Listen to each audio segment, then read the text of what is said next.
Give me 1 second.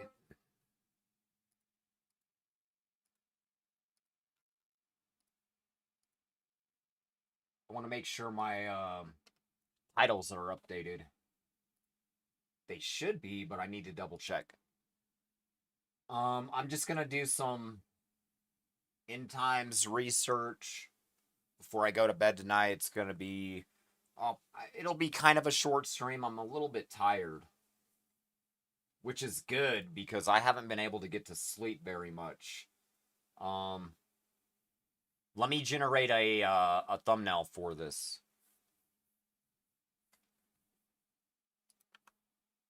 I'm gonna update my thumbnail.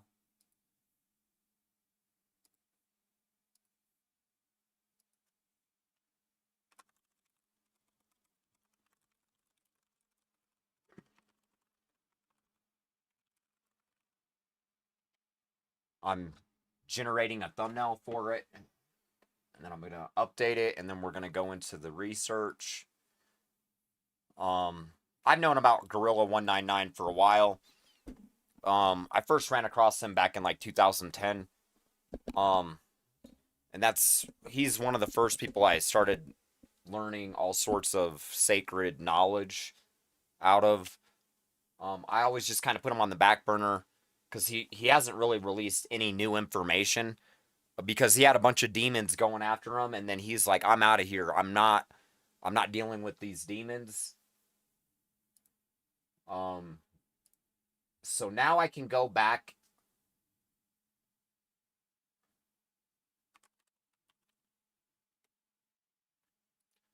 and further analyze some of his videos, since now I am much more smarter.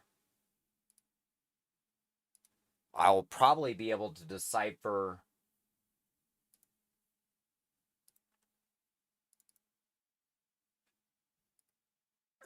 some really good information out of this. So here we go. Okay, I just updated the thumbnail. And in case in case I need to bust out the Chat GPT, and if we need to ask any questions, I got the Chat GPT Scholar ready, so we can ask it any questions. I'm not sure if I'm going to, but just in case I'm going to. So first video I'm going to jump into is Nibiru Palace. Actually, I wanted to watch this one first. And then we're going to go check out Nibiru Palace.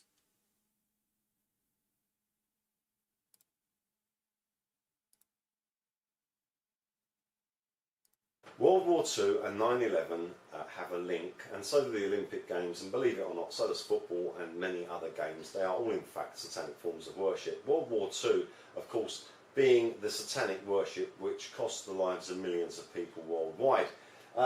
Let me first of all get straight to the point and start breaking the cryptography down for you so you understand exactly what it is that I'm talking about here and how all these things can possibly be linked. You guys got any questions? Just drop it in the chat. World War II, and of course, this is how officialdom writes down this particular date. They say WW and then II, which is the Roman numerals. And that is basically what most of the pagan cryptography is based upon. Greek words, Roman numerals, which are also letters, and also twisting of shapes by degrees to get them out of perspective so you can understand what they're saying. So let's look at the date.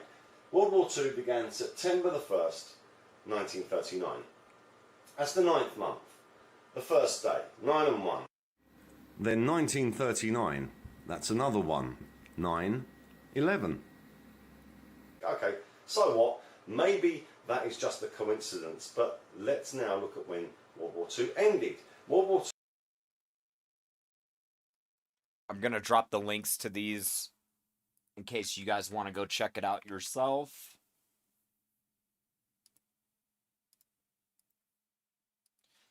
So this is when I started to get, like, really aware of the spiritual warfare of God. I watched some of his videos, and then I noticed that, the Nephilim were out there. II ended on September the 2nd, 1945. Let's change that number to Hold on. I gotta see what he just said. Possibly be linked. Here we have World War II, and of course this is how officialdom writes down this particular date. They say WW and then II, which is the Roman numerals, and that is basically what most of the pagan cryptography is based upon: Greek words, Roman numerals, which are also letters, and also twisting of shapes by degrees to get them out of perspective so you do not understand what they're saying. So let's look at the date. World War II began September the 1st, 1939. That's the 9th month, the first day, 9 and 1. Then 1939, that's another one, 9, 11. Okay, so what? Maybe that is just a coincidence, but let's now look at when World War II ended. World War II ended on September the 2nd, 1945. Let's change that number to the official numerals which are used with regards to World War II, which is Roman numerals. Okay, now it says again, it says September the 2nd, 1945, but we have Roman numerals there. So that's the 9th month, and then of course 1, 1. Well, what does that make? That makes 9/11. World War II started on 9/11 and World War II ended on 9/11.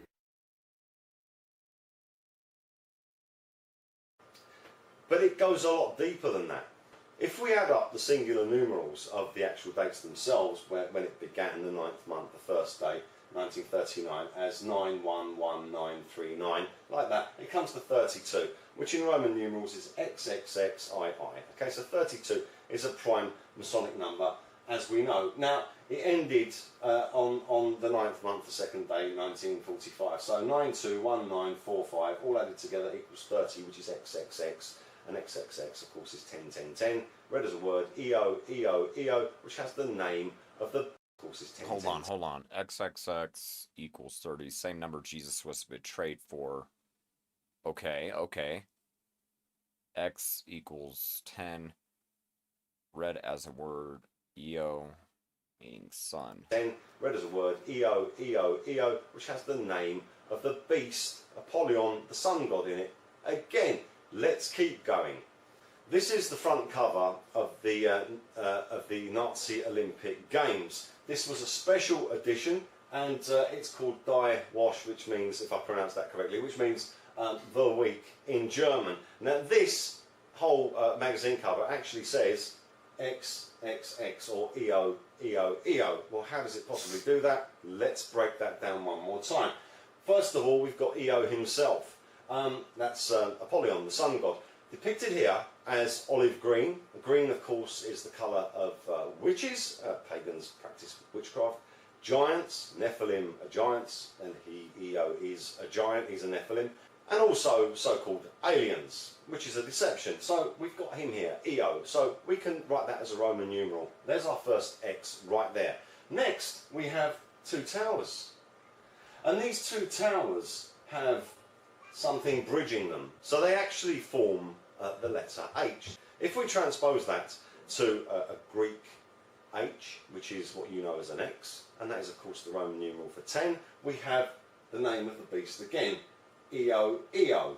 There he is there, and there it is cryptically there, EO, EO. Now the final X, or number 10, we simply look at the date, 1936. We add up the numbers of the dates, 1 and 9, 10, 3 and 6, 19. So we're left with 1 and we're left with a 9. We add those together, that's a 10, an X, an EO. So this entire front cover says EO, EO, EO.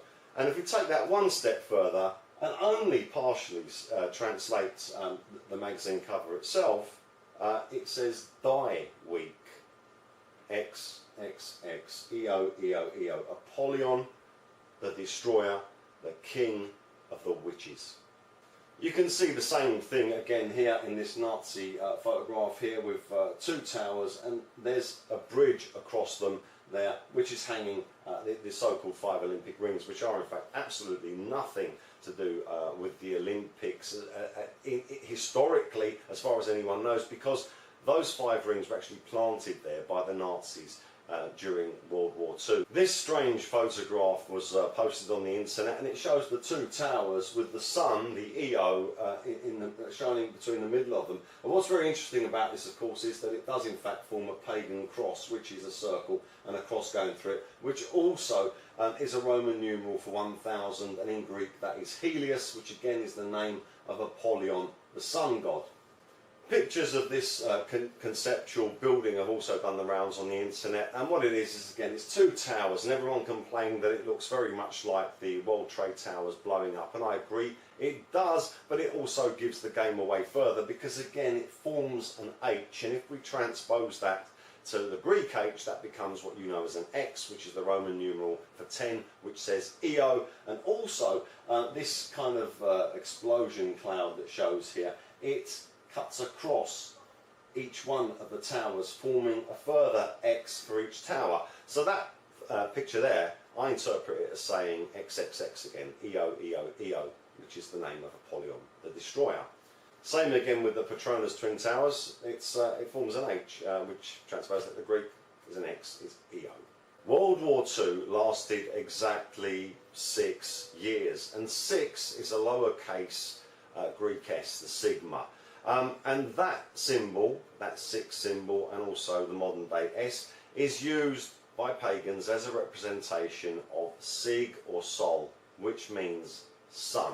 And this here is who Sig or sun is. Apollyon, the destroyer, otherwise known also as Alexander the Great. Now, he is the son of Zeus. Apollyon, Alexander the Great, is in Revelation 9:11, and also described more fully in Revelation 13:11. The Olympic Games was made in honour of Zeus, the king of the gods, the king of the devils himself, the father of Apollyon, and the 2012 Olympic Games have been named the XXX Olympic Games. That means the EO, EO, EO Olympic Games. The name of the beast Apollyon 3 times at the games, which were invented in honour of the devil himself, Zeus. And even the Olympic Stadium, if you care to look at it, you'll see that it is in fact a very crafty sun disk. You've got the oval sort of shape here anyway, but you've got here these pyramids that go all around it. And if you just fold those out, it becomes a sun in the shape more or less of an eye, and Apollyon was known as the all-seeing eye. Even the game of football contains the pagan cryptic number of 911. We've got 1 player in goal on each side and 10 on each side there. Let's transpose that into Roman numerals. Once transposed, it becomes 9, 11, because a number lower than the number it's before is subtracted, so that becomes a 9, and if you have a lower number after the higher number, it's added to it, so that's 11. 9, 11 on the football pitch. Taking it a step further, if you look at the design in the centre of a football pitch, is you've got this line here and you've got this circle. Well, depending on where you're sitting in relation to the actual pitch itself, you will see it either like this or like this. This is the Greek letter phi, and this is the Greek letter theta. So it's pronounced thi. So when you put them together, it says phi-thi, phi-thi. So if you're looking at it from that perspective, phi, and that perspective, thi, phi-thi. Phi-thi is Greek for serpent. So I believe that World War II was a deliberate plan. It was contrived amongst the leaders of the world, who are all pagans, and that they carried out World War II in order to kill millions of people in honour of Apollyon, the destroyer, the beast Worship, from the pit, devil the book worship. of Revelation, the son of Zeus, the brother of Mercury, the false prophet, the person who is coming back soon to wreak chaos all over this earth.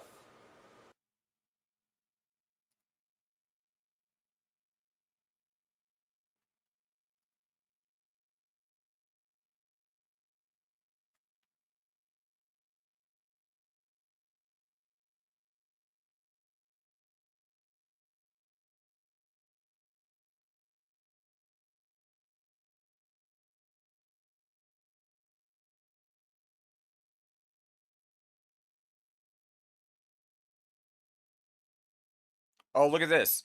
Marvel Comics cover date, June 1983. It doesn't take long. Once these shattered towers were the proud,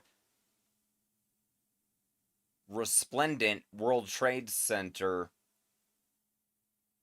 now the giant banner that waves above them speaks blatantly of their new purpose.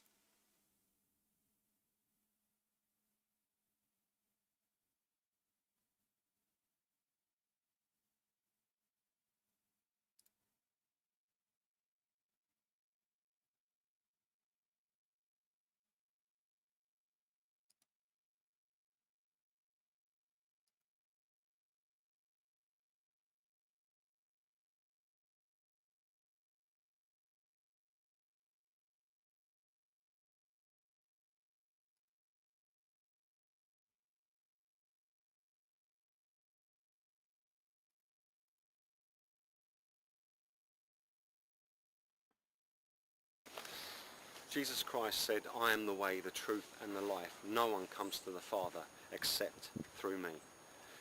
We're in North London now. We're standing outside the back end of Alexandra Palace. This is part of this building that most people never get to see. Now we're going to take you on a guided tour of this building. We're convinced that this building is a celebration of the return of the demon angels who came to the earth, as mentioned in Genesis 6, and took the women of the earth, had children with them, and these children became great giants and wreaked havoc on this earth. Now if you look behind me, I'll start taking you through this. You'll see a large red disc, and around it there is a white disc, and in the middle there is another small grey disc. I believe that this depicts the eclipse of the planet Nibiru passing between the sun and the earth, and this is a celebration of that event. Above it also you will see a six-pointed star which has been damaged on the building here, on this side of the building. However, look carefully and you'll see that it seems to have wings on each side, again depicting the winged disc, and the six-pointed star, which is a representation of Satan. Now this whole building is steeped in this kind of symbolism all the way around. And we're going to take you on a guided tour of this and also show you a couple of other things which were not built into the building but were put in recently, which may make your hair stand on end. Enjoy the tour. First of all, let's take a look at the back of Alexandra Palace. As you can see, it seems that some of the building has been deliberately defaced. The six-pointed star in the middle at the top has been removed. However, you can see the framework. So clearly it was there, and there is another depiction exactly like this, undamaged, on the other side of the building, which I'll show you later. And also the grey circle, that appears to have had something removed from it too.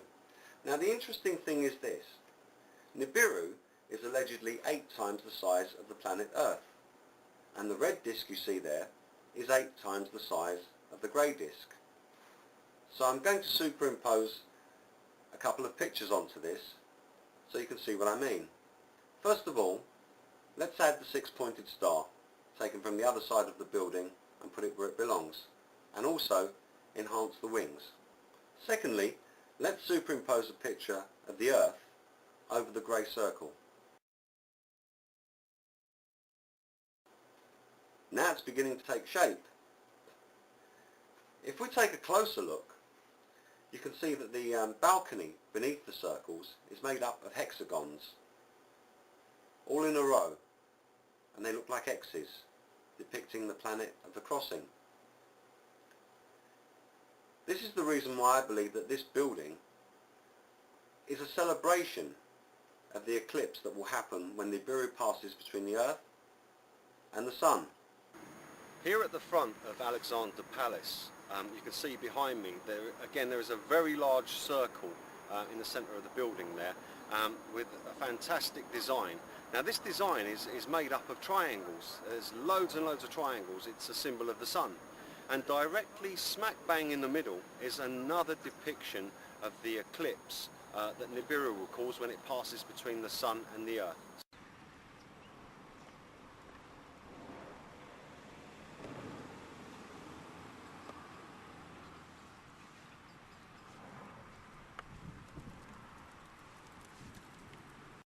Oh, fuck, I didn't mean to close it.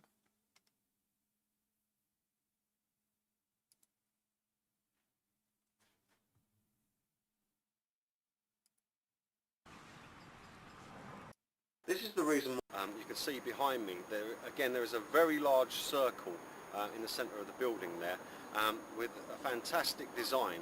Now this design is made up of triangles. There's loads and loads of triangles. It's a symbol of the sun. And directly smack bang in the middle is another depiction of the eclipse that Nibiru will cause when it passes between the sun and the earth.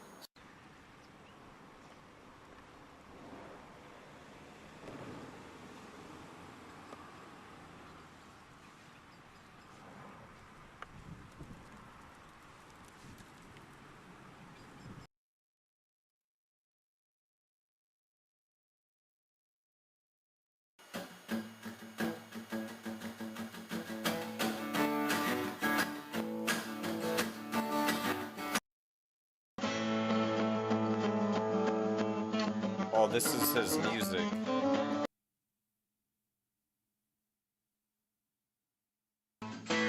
Hold on, wait a minute.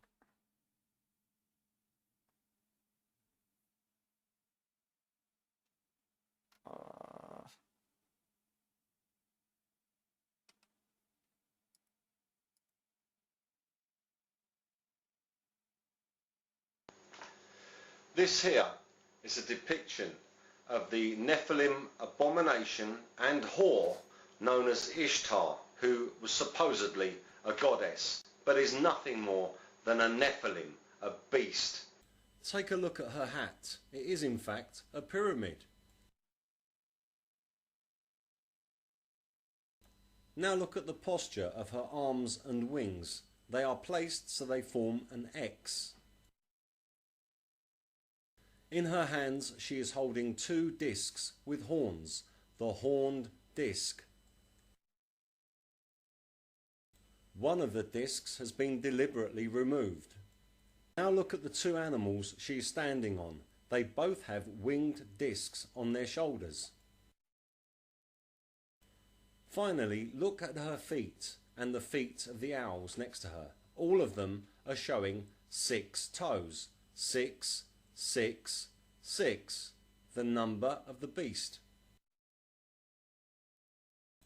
So the entire depiction of this carving of Ishtar is a UFO landing platform pyramid, an X depicting swirling propulsion, a horned stroke winged disc, and the number of the beast's name.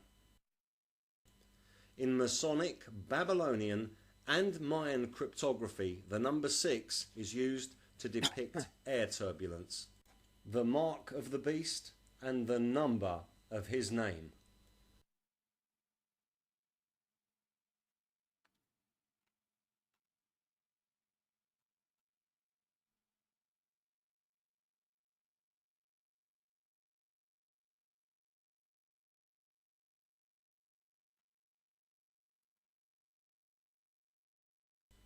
This is Ishtar, the Nephilim giantess. And this is the Freemasons logo. Watch how Ishtar's body posture and the structure of the Freemason symbol both perfectly conform.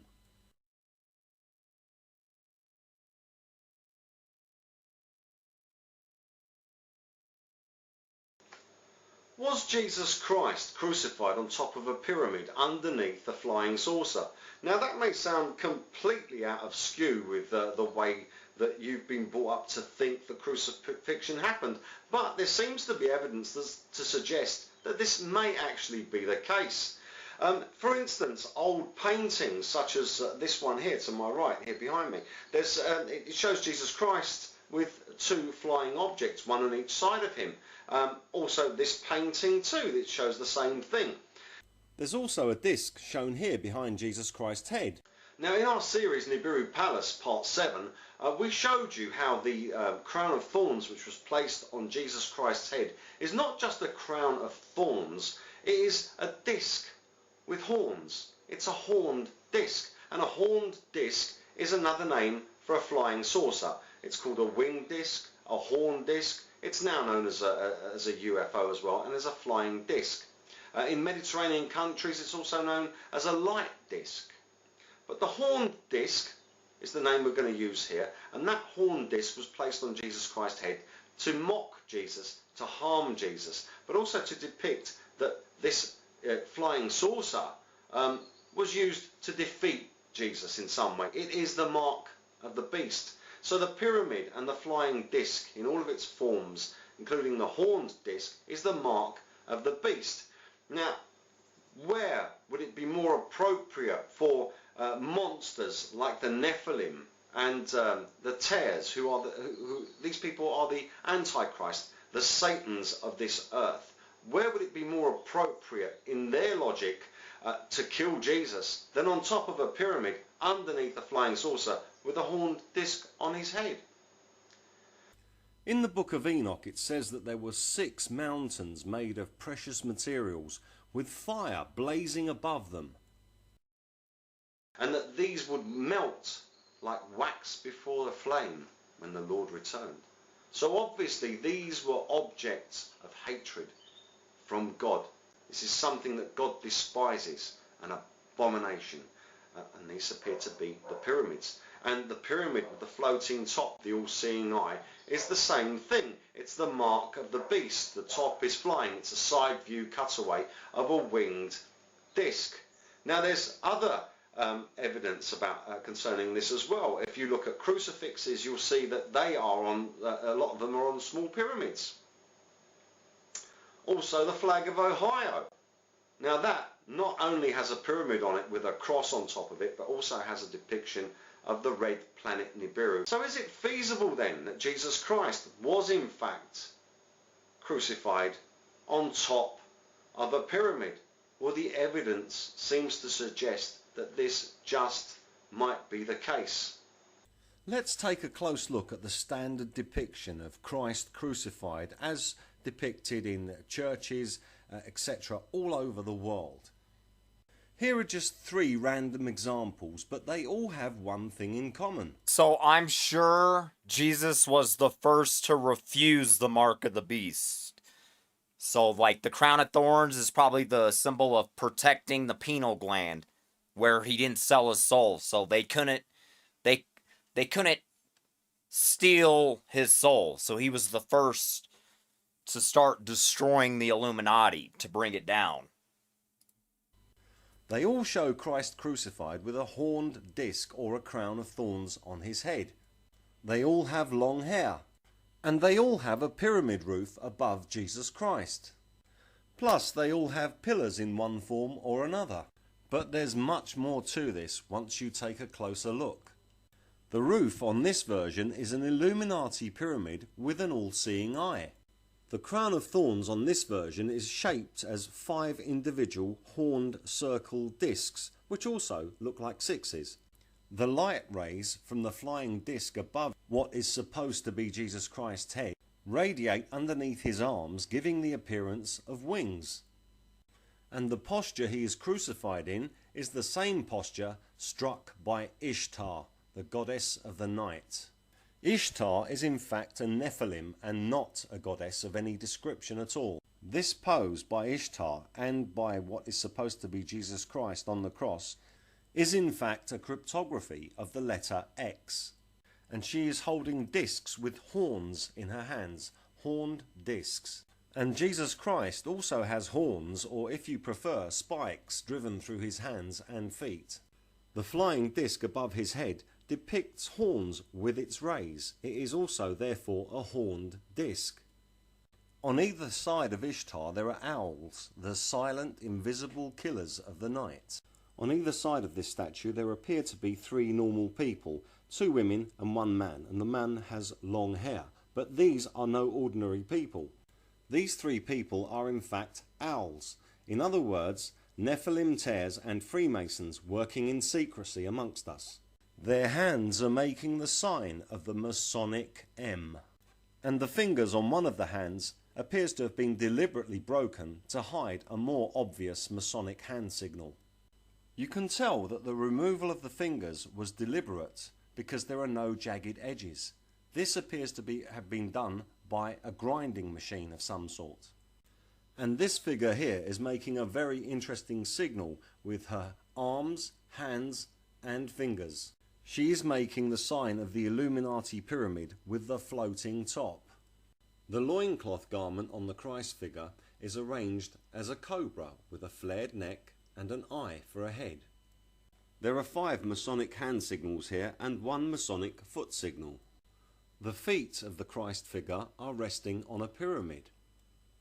The feet are set as one foot pressing upon another. This is a Masonic signal. The Book of Proverbs 6:12 to 15. A scoundrel and villain who goes about with a corrupt mouth, who winks with his eye, signals with his feet, and motions with his fingers, who plots evil with deceit in his heart. He always stirs up dissension. Therefore disaster will overtake him in an instant. He will suddenly be destroyed without remedy. Ishtar is depicted as being half bird, and there is an egg at the bottom of this statue.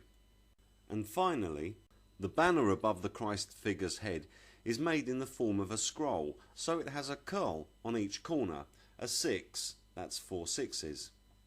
So this entire depiction consists of a satanic blasphemy and parody of the Lord Jesus Christ, involving Ishtar the Nephilim, Freemasons, Tares and other Nephilim symbology of pyramids and horned discs. This is not a holy image. It is a very clever pyramid cryptography. Here is how it works. The pyramid roof has a cross on top. It is therefore a pyramid which stands on the ground with a cross on top. The pillars are depicted as being upside down. They therefore go on top. The image pertaining to be Christ is in a mirror stance, the same as Ishtar. This stance forms the letter X.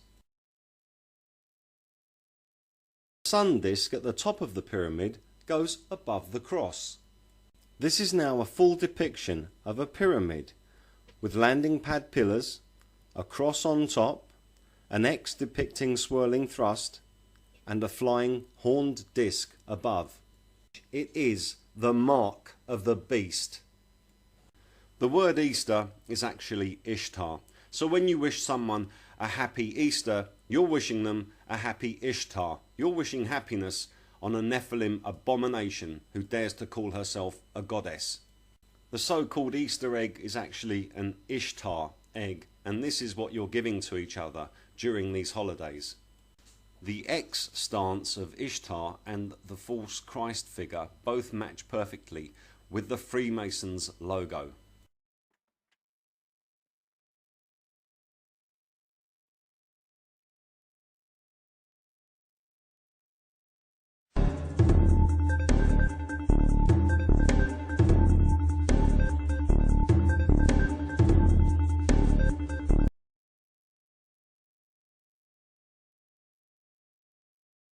Here's a description of worthless and wicked people. They are constant liars, signaling their true intentions to their friends by making signs with their eyes and feet and fingers.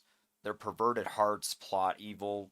They stir up trouble constantly, but they will be destroyed suddenly, broken beyond all hope of healing.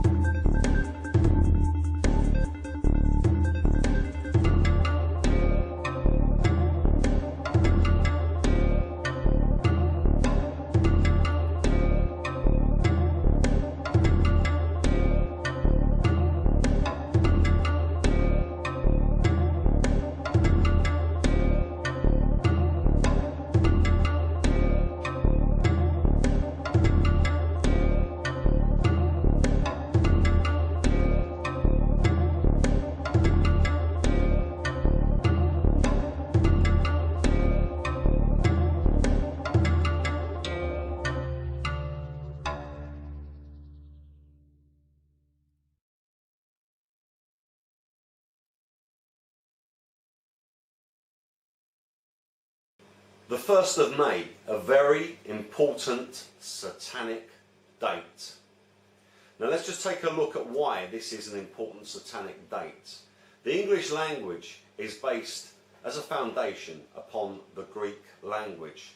Now, in English you would say the 1st of May, but in Greek you would pronounce it Brodi Maya. Brodi means the first, and Maya means May, but it also means magic. So it's the first day of magic. The 1st of May, the first day of magic. And the 1st of May is the 1st of the 5th. 1 and 5, 6. So the date begins with a hex, with the number 6. In the Greek language, the word 6 is pronounced exi, mispronounced by witches in the English language as hexi. It's a hex, a number 6. It's the first day of magic. And on this first day of magic, people do things like maypole dancing, such as here from the 1700s, where there is a lot of ladies here dancing around a pole with ribbons, and these ribbons go to make this pole into a pyramid shape. And in their hands, they're holding above their heads half dome shaped flower arrangements. Once the magic maypole dance has been completed, the ribbons form crisscross X shapes. So you have a pyramid, You have X's. and you have a side view cutaway disc. The maypole is a simple cryptography of a pyramid, X's representing swirling thrust, and a flying saucer, the mark of the beast. The letter M is very important to Freemasons, who are also witches. They even have a hand sign, which is the M hand sign. May the 1st is also associated with the Mayans from South America. In other words, the magicians. These people were named after an Egyptian official who was given authority over that area, and his name was Maya. Magic. And he named the people Magic. And the 1st of May, Brodi Maya, the first magic. This is where the magic begins, on the 1st of May. So fine, let the magic begin. But Jesus Christ is on his way to end the magic forever.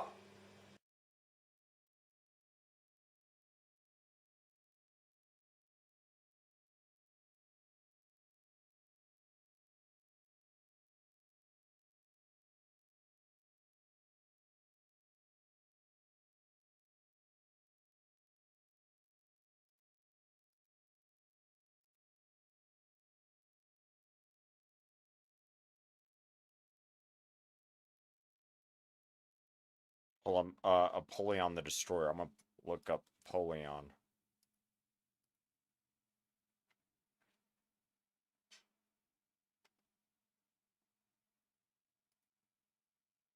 This is Alexander the Great, and this is Helios, the sun god, and this is Apollyon, the Destroyer, the beast from the pit from the book of Revelation.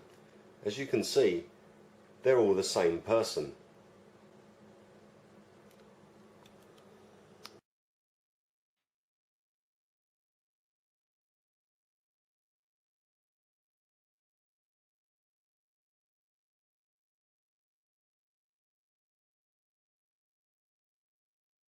This is how you see the number 666, the number of the beast, the number of his name. But through the grace of Jesus Christ, I see this number for what it is, a deception. I'm going to show you how to decipher this number. This is how everyone sees and perceives the number of the beast, 666. However, this is a cryptographic deception. The devil is the father of all lies, and some lateral thinking is required when deciphering the number of the beast. This is made very clear by the words of the Holy Bible. The 3 numbers that you see here are in fact a Greek letter, the Greek letter sigma. The Greek letter sigma is the only letter in the world which has 1 uppercase and 2 lowercase versions. So what you're actually looking at here is 3 sigmas, the Greek S. So it says S like a snake, which is perfectly conducive with the words of the Holy Scripture. So what you're looking at here is a modern version of 666, which uses the Greek letter sigma to represent a 6. The New Testament was written in Greek. However, the numeric system of the time was Roman numerals.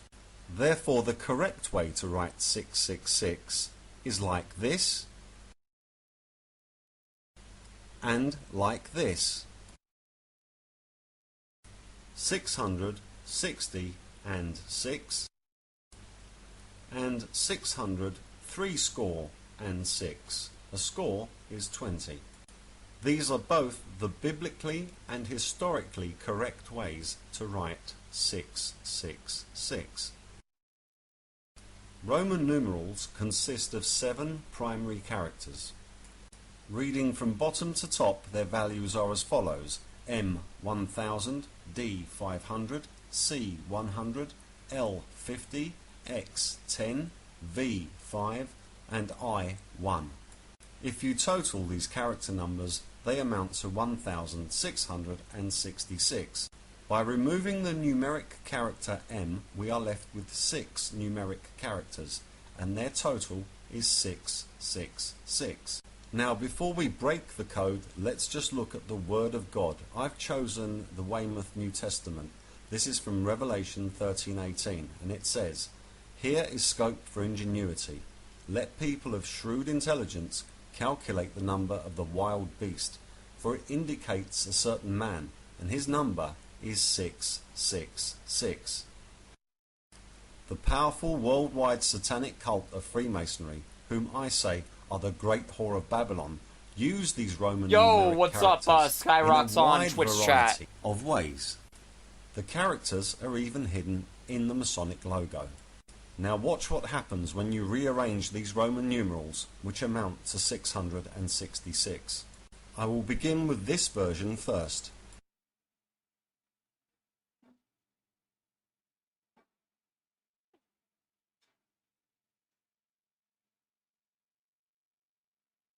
Both the Roman numerals and the Masonic logo spell the word Heo. Heo was preached by the infamous Satanist Freemason Aleister Crowley. Aleister Crowley preached the Satanist doctrine of do as thou will, Heo. The satanic word Heo can be found in both ancient and modern sculptures, buildings, products, symbols, and even money. The second biblically correct version, which is 600 threescore and 6, does exactly the same thing, but with a twist. Please note that you can only see 5 X's in the pattern this time, but watch what happens when we compare it with the Catholic Church's logo. There are 5 X's hidden in the papal logo. Note that the cross keys form an X. Also notice that the key heads have X's, and also the key rings have X's. Also take a look at this noughts and crosses style crucifix, which is on top of the Catholic Church. And the same thing can be found on George Washington's Masonic apron. The same logo can be found in other forms throughout Catholic churches, and is simply a rotated view within a noughts and crosses check.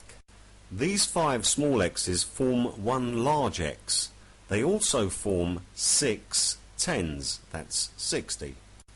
This satanic Masonic code does not only apply to these logos, it also applies to all the major business logos in the world, also governmental logos, cults, religions, street gangs, and even terrorist organizations.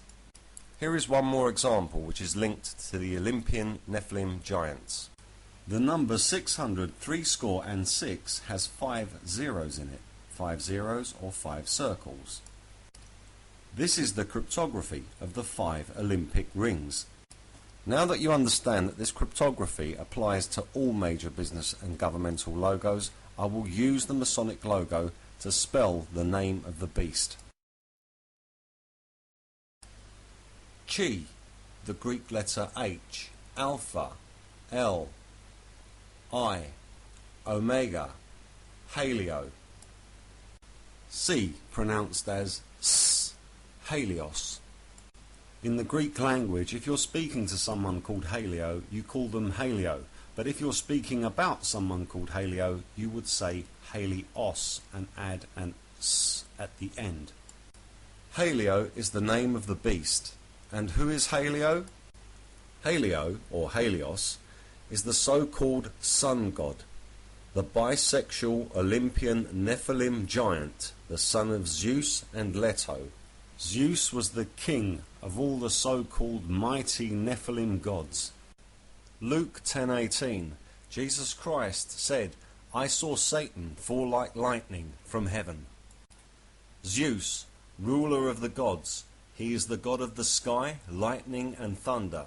He is the son of Saturn and brother of Neptune, Pluto and Juno, who is also his wife. His attribute is the lightning bolt, and his symbol the eagle, who is also his messenger. He was also considered the patron god of Rome, and his temple was the official place of state business and sacrifices, which makes Halios the son of the king of the gods.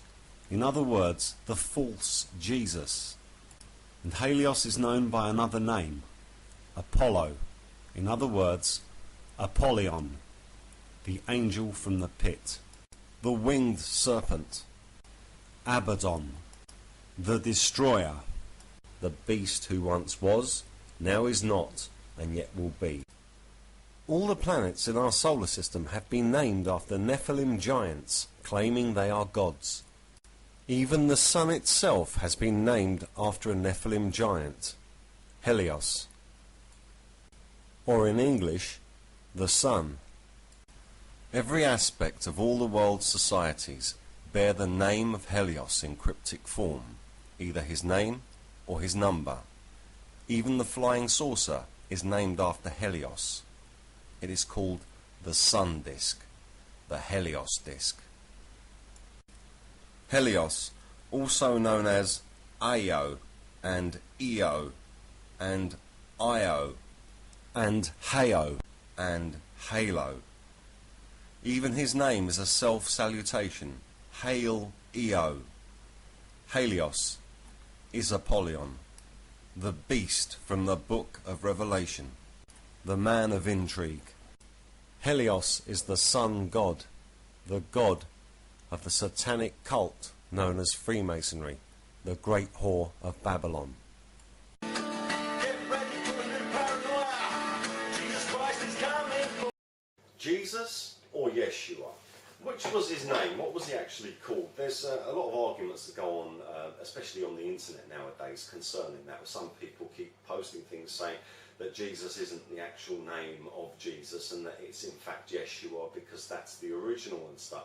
Well, that's in fact completely wrong. And the reason that it's wrong is because everyone has been Taking a sleeping pill so I can go to bed tonight. History of the world. Let's just take a look. So at I'm this probably map. going to be going to bed in about 30 minutes. Is the empire of Alexander the Great. I do myself personally believe that his empire was far bigger than this, that he ruled the entire world. But let's just stick with this map that we are taught by history, was the empire of Alexander the Great. Now he ruled all of this, all the way here and here, but it doesn't actually show India as part of his empire on this map, but he conquered India, and the story goes that he was so impressed by their army with its elephants and stuff that he decided to give them back their empire. Yeah, a conquering hero army comes and takes over a country and is impressed by elephants and gives you back your empire. I don't think so, but anyway, this is the area where Jesus lived. Now, the New Testament was written in Greek, and the book of Revelation was written up here on a little island called Patmos by St. John the Divine through the inspiration of the Holy Spirit. Now, what everyone seems to miss is two basic fundamental things here. Number one, the Greek Empire was a Greek empire. It was a Greek-speaking empire. Now, when you take over people's countries, you make them speak your own language. Just look at the British Empire, for instance. All these people speak English, and the same thing would have happened there. Now, next, Rome, this little country here, all on its own, took over all of this and all the way up to the north, And the story goes through history is that the Greek Empire was fragmented after the death of Alexander the Great, and they just picked it off piece by piece. You don't pick off an empire piece by piece, because the whole empire would team together and squash you flat.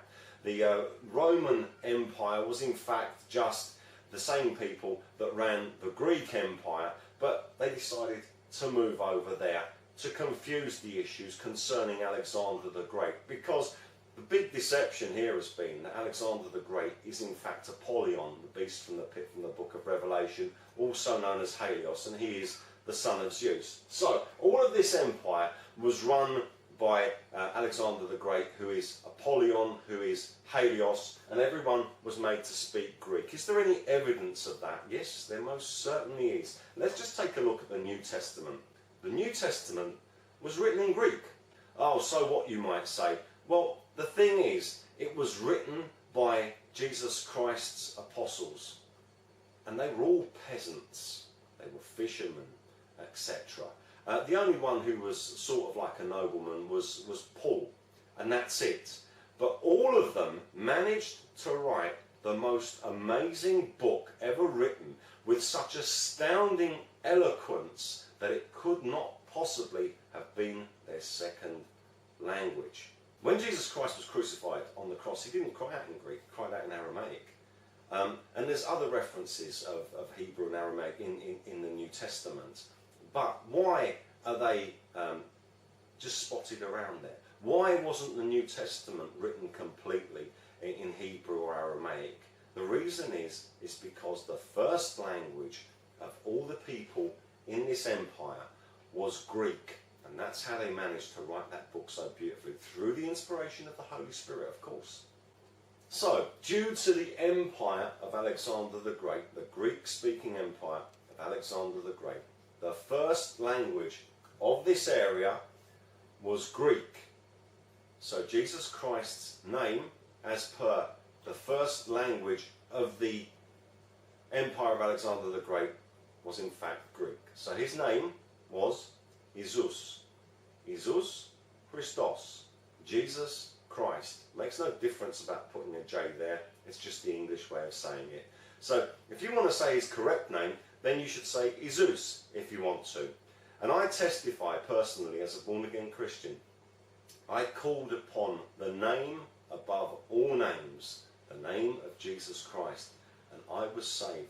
I was forgiven, I was set free, I was filled with the Holy Spirit, I was healed of years of depression, I have laid hands on the sick and prayed for them, and they have got better from all manner of horrible diseases.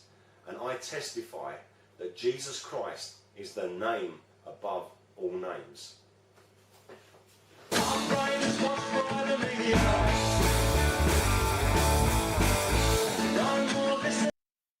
Alexander the Great and Apollyon, the beast from the pit, from the book of Revelation. It seems that they are, in fact, the same person.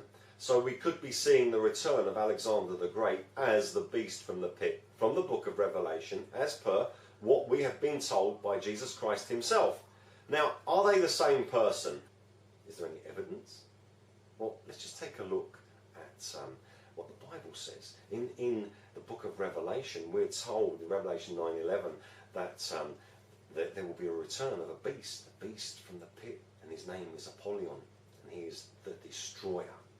Now, Apollyon is the son of Zeus, but Zeus is a mythological character, isn't he? King of the gods. He didn't exist, or did he? In the Holy Bible, book of Revelation, in Revelation 2:12 to 2:13, God says, "To the angel of the church in Pergamum write, these are the words of him who has the sharp double-edged sword.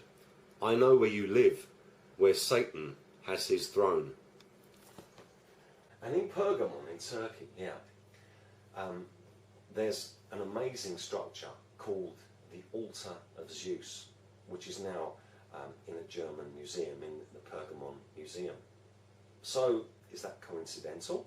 The Bible, which is the Word of God, the absolute truth, states that Apollyon is a real person. He is the destroyer who's returning, and that he is a beast. He's only half human. And he is the son of Zeus, which confirms that Zeus is real and that he is Satan and that his throne, his altar, is in Pergamon. Is there any further evidence? Yes, there is. In the book of Jeremiah, it says how angry God is that people baking cakes to the Queen of Heaven. Who's the Queen of Heaven? The Queen of Heaven is Hera, a Nephilim giantess, and she is the wife of Zeus. So, the altar of Zeus is mentioned in the Bible as his throne. The son of Zeus, Apollyon, is mentioned in the Bible in Revelation 9:11. The wife of Zeus is in the book of Jeremiah. So it seems that Zeus is real and he is the father of the destroyer, but this gets even deeper because Alexander the Great. Hey, look it. Oh, God. All right, look. Revelation 9:11, Apollyon the Destroyer. Maybe that's what the 9:11 is. It's like, so it's like pointing to Apollyon. And he is the father of the destroyer, but this gets even deeper because Alexander the Great, the undefeated warrior, he's also the son of Zeus. And it's an accepted historical fact that Alexander the Great was a real person, whether you believe he was the son of Zeus or not. He was real. Apollyon is called Sol Invictus, the undefeated son, but Alexander the Great was undefeated. So Zeus had two undefeated sons, it seems, because they were both his sons. So you would have to accept, at worst, that Alexander the Great and Apollyon the Destroyer are at least brothers, if not the same person. Is there any evidence to suggest that they're the same person? Yes. Alexander the Great had the sun disk, the Helios, the Apollyon disk, as his symbol. And in one of his battles it said that light disks, sun disks basically, appeared in the sky and helped him. Is there any further evidence? Yes, there is.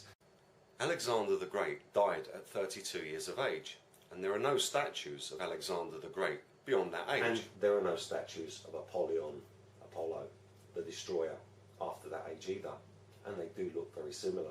Okay, you could say maybe they're brothers, but there's evidence that they're the same person, and there's a lack of evidence that they are different people.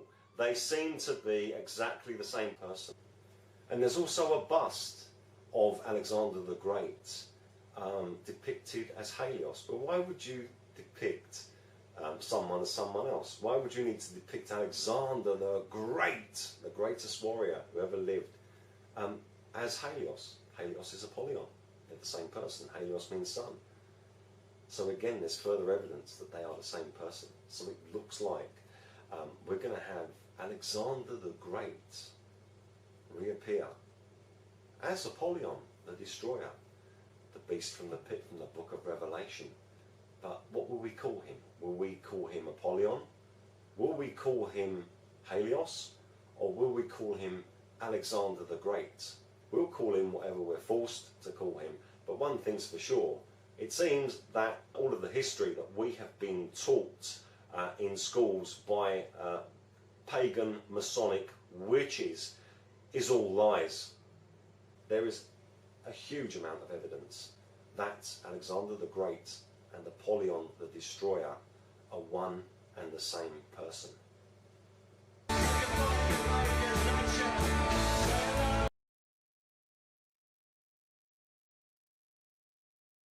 Zeus is the devil himself, the Greek Nephilim giant, the so-called king of the gods, the father of Apollyon, the beast from the pit, from the book of Revelation. Yes, folks, that is who the beast from the pit's dad is, Zeus. And his mother, Apollyon's mother, Zeus's wife, is his sister wife actually, is Hera, the Queen of Heaven, who's mentioned in the Bible. So you've got the Queen of Heaven, mentioned in the Bible, which is Hera, Zeus's wife, Apollyon's mother, and you've got Apollyon, mentioned in the Bible, who is the son of Hera and Zeus. This is even more mind-blowing than believing in aliens. This is the horror which is to come on this earth.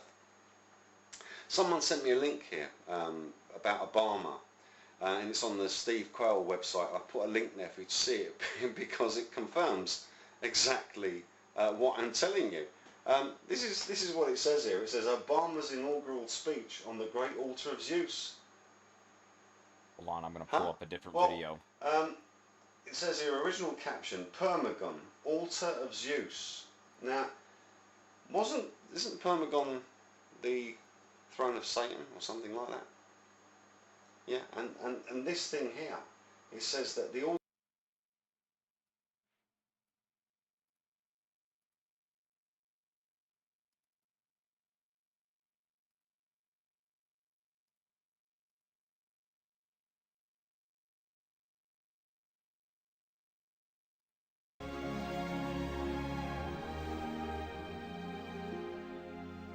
These are the videos that I wanted to go through.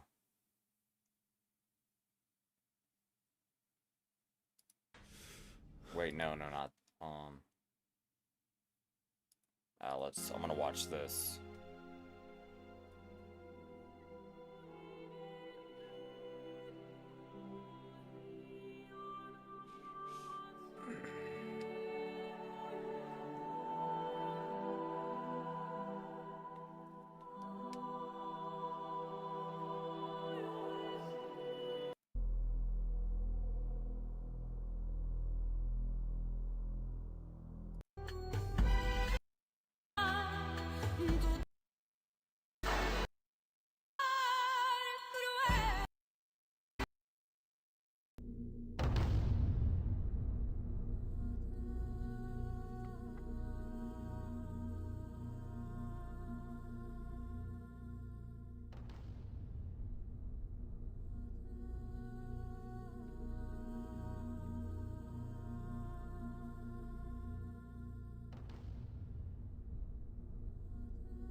Order of the Knights Templar. Order of something. Global elite at the top.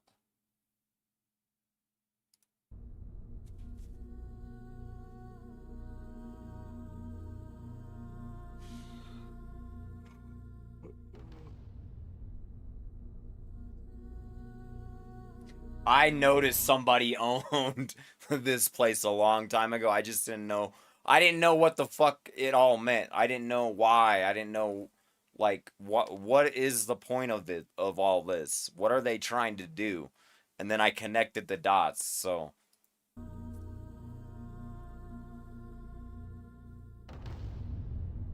Because, I mean, my first thought, it's like, okay, if they own the world, why don't they just help everybody out?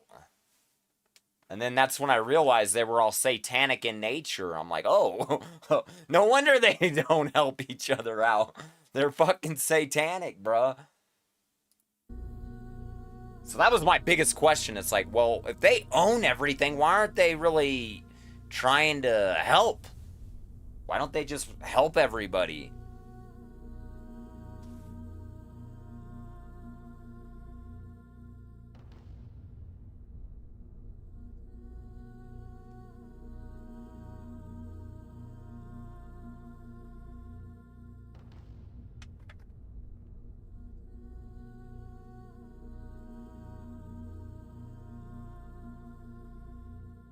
Hold on, I want to read that. The Illuminati and witchcraft.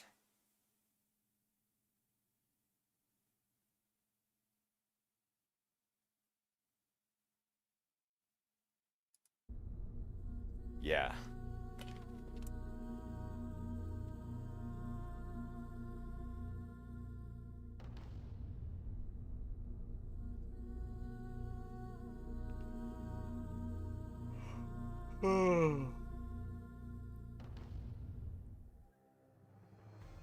Mr. Dascom, what we need right now is a clear message to the people of this country.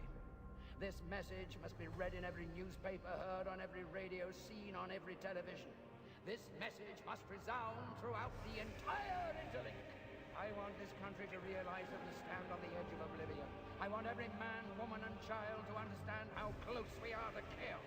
I want everyone to remember why they need us. In the former United States, civil war continues to devastate the Midwest. Scientists attribute this latest water shortage to the lack of rainfall in the last 2 years. Ministry officials expect water coupon prices to rise. Police have arrested 9 suspects. Can you believe this shit? Been going on all summer. Outside the quarantine zone, a new airborne pathogen has killed 27 people.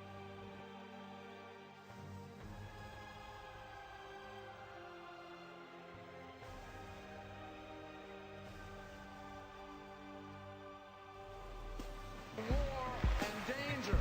Continuing danger. Hour of danger. Horrific acts of atrocities, murders, regimes dedicating to killing us, tyranny and terror. Slaughtered thousands. Weapons of mass destruction. Weapons of mass destruction. Weapons programs. The deadliest of weapons. Terrible weapons. Nuclear weapons. Nuclear weapons.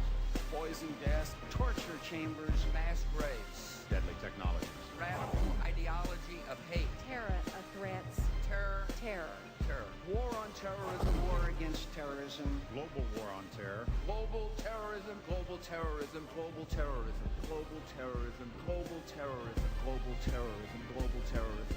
Global terrorism. Terrorism. Terrorism. Terrorism. Terrorism. Terrorism. Terrorism. Terrorism. Terrorism. Terrorism. The evil terrorists. Terrorists. Terrorists, terrorists, terrorists, terrorists, terrorists, terrorists, terrorists, terrorists, Terrorist. terrorists, terrorists, terrorists, terrorists, terrorists, terrorists, terrorists, terrorists, terrorists, terrorists, terrorists, terrorists, terrorists.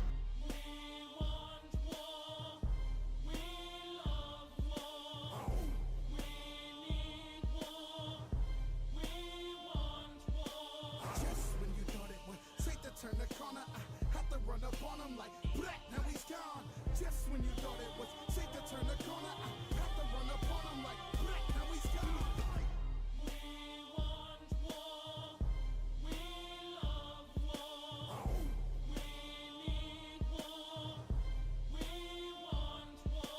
Just when you thought it was safe to turn the corner, I had to run up on him like, black, now he's gone. Just when you thought it was safe to turn the corner, I had to run up on him like, black, now he's gone. We still have a dangerous world, and that's very important for, I think the people understand where I'm coming from, to know that this is a dangerous world. We discussed the need to prepare for a full range of asymmetric threats, including terrorism, cyber attacks, advanced conventional weapons, cruise missiles, ballistic missiles, and certainly weapons of mass destruction. This is a gang that needs people to be afraid. It's a gang that really can't have any political success whatsoever in a state of tranquility and peace of mind.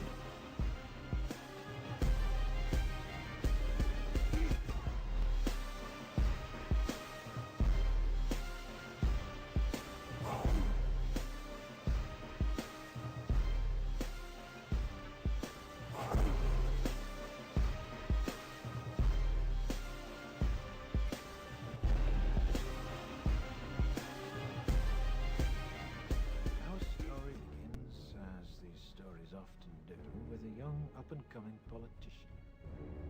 He's a deeply religious man and member of the Conservative Party. He's completely single-minded and has no regard for the political process. The more power he attains, the more obvious his zealotry, the more aggressive his supporters become. Eventually, his party launches a special project in the name of national security. At first, it's believed to be a search for biological weapons, and it's pursued without regard to its cost. However, the true goal of this project is power, complete and total hegemonic domination. The project, however, ends violently. But the efforts of those involved are not in vain, and the new ability to wage war is born from the blood of one of the victims. Imagine a virus, the most terrifying virus you can, and then imagine that you, and you alone, have the cure.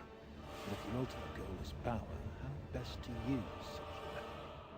It's at this point in our story that along comes a spider. He is a man seemingly without a conscience, for whom the ends always justify the means, and it is he who suggests that their target should not be an enemy of the country, but rather the country itself. 3 targets are chosen to maximize the effect of the attack: a school, a tube station, and a water treatment plant. Several hundred die within the first few weeks. That Three Waters has, in fact, been contaminated. Authorities are attempting to control its deadly spread. Sent a wave of destruction throughout the underground. Fueled by the media, fear and panic spread quickly, fracturing and dividing the country until at last the true goal comes into view. Before the St. Mary's crisis, no one would have predicted the results of the election that year, no one. And then not long after the election, lo and behold, a miracle. Some believed it was the work of God himself, but it was a pharmaceutical company controlled by certain party members that made them all obscenely rich. A year later, several extremists are tried, found guilty and executed, while a memorial is built to canonize their victims. But the end result, the true genius of the plan, was the fear. Fear became the ultimate tool of this government, and through it, our politician was ultimately appointed to the newly created position of High Chancellor. The rest, as they say, is history. Marco de cash pasta ulatio. Mainati. Sak. Tam. Kamsa. Leyo saya. Tanda. Sakindo. Belhania. Lelela kuyo. Lelela soka. Gusto. Wajang naki. Tenemate jisi jikianu natisa. Posta boxiga. Matashi natika.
Hold on, I gotta read that.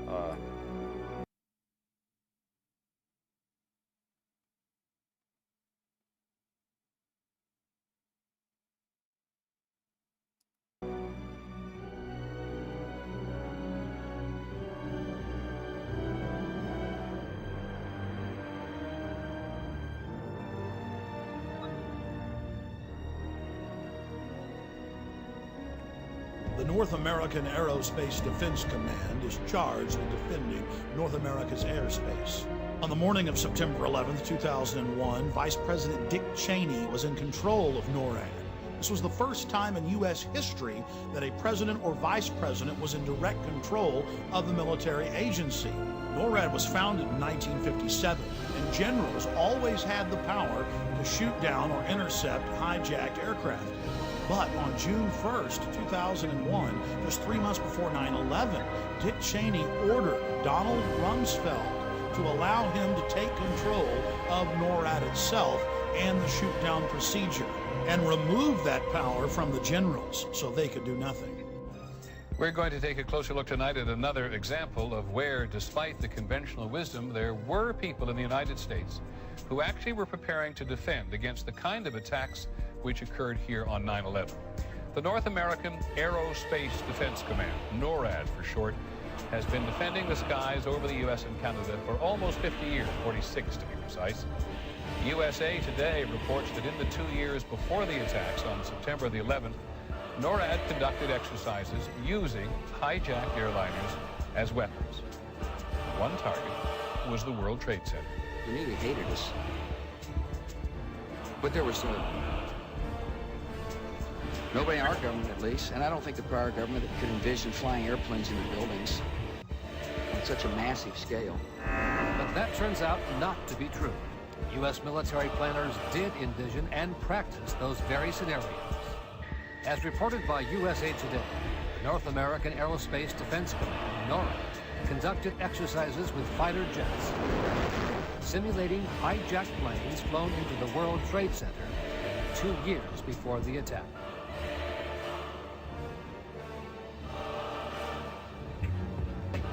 Never before in the history of the world has a steel building collapsed due to fire. I have not seen, until recently, a protected steel structure that has collapsed in the fire. True infernos have raged hot and long in steel-framed buildings, but not one of the buildings ever came down.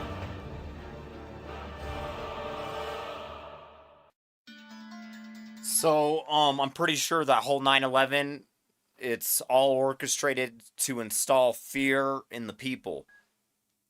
Because like I was telling you, the agents, they go after and try to get people to join them, and that's the only way they get them to join is if they're afraid. So they got to keep everybody in fear, so when the agents come around, they can get them to join. Because if you're afraid, then you join when the agents are looking for you. Think about it. Neither steel, concrete, nor glass can burn. So what in those buildings could have burned to make such heat? How do these firefighters describe the collapse of the North Tower? 4 by 4 is gonna pop it out. Was it from the detonated? Yeah, detonated. Taking our building. All the way down. I was watching it.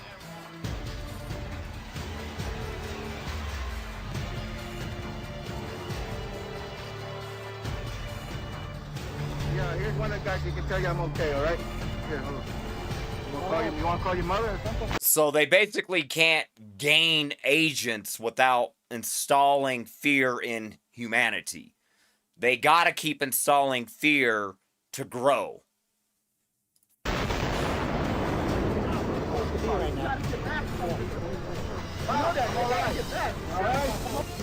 We've heard reports of secondary explosions after the aircraft impacted, whether in fact there wasn't something else at the base of the tower that in fact were the coup de grace to bring them to the ground. When you're down there, Dan, you hear smaller secondary explosions going off every 15 or 20 minutes. No, the first explosion, and there was a second explosion in the same building. There were two explosions. Okay. Federal agencies that were down there do believe that there was some sort of explosive device somewhere else besides the planes hitting. First one and then the other. Some say after secondary explosions. We understand now there has been a secondary explosion on Tower 2. If you wish to bring anybody who's ever watched a building being demolished on purpose knows that if you're going to do this, you have to get at the under infrastructure of a building and bring it down.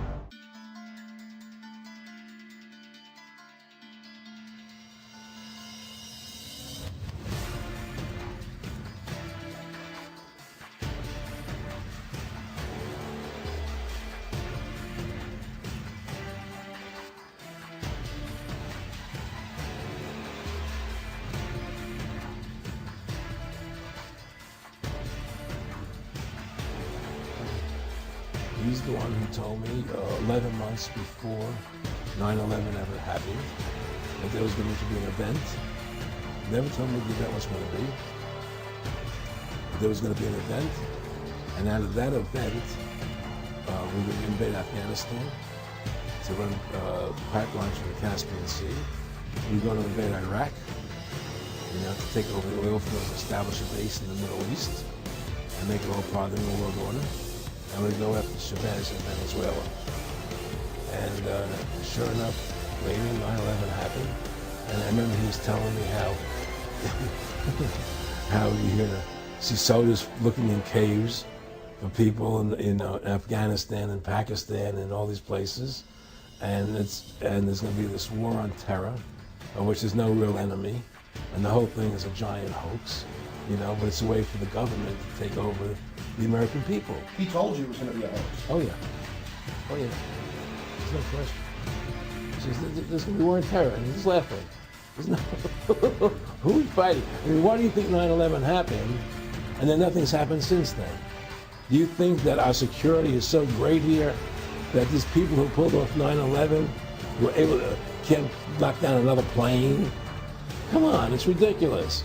9/11 was done by people in our own government and our own banking system to perpetuate the fear of the American people and to subordinating themselves to anything the government wants them to do.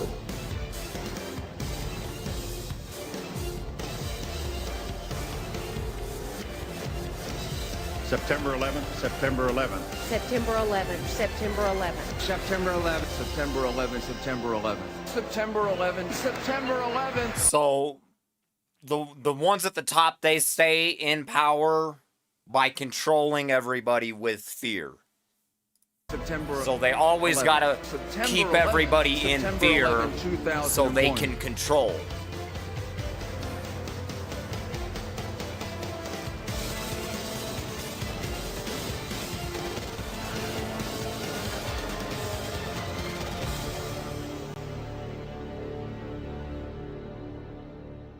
In the towers, and though I wasn't the closest, I saw them crumble to the earth like they were full of explosives, and they thought nobody noticed the news report that they did about the bombs planted on the George Washington Bridge. 4 non-Arabs arrested during the emergency, and then it disappeared from the news permanently. They dubbed the tape of Osama, and they said it was proof. Jealous of our freedom, I can't believe you bought that excuse. What happens in terms of creating wars is a mind manipulation technique called problem reaction solution. First of all, you create the problem, but you get someone else to be blamed for it. You then report that problem through the media in the way you want it reported. You get the public to react to your problem by saying something must be done, this can't go on, what are they going to do about it? And at that point, they, who have covertly created the problem and blame someone else, who glean that reaction of do something, then offer the solution to the problems they have created.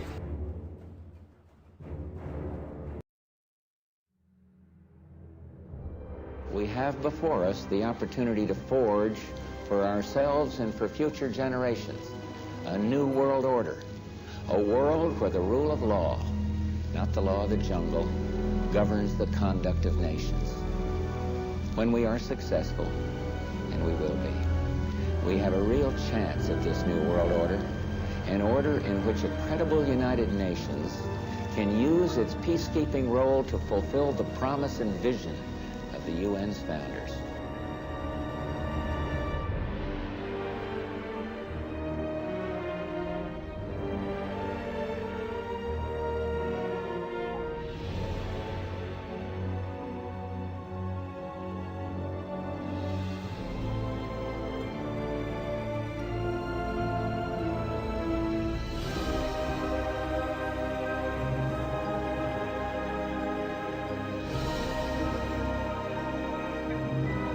Hold on. Let's take a look at all these.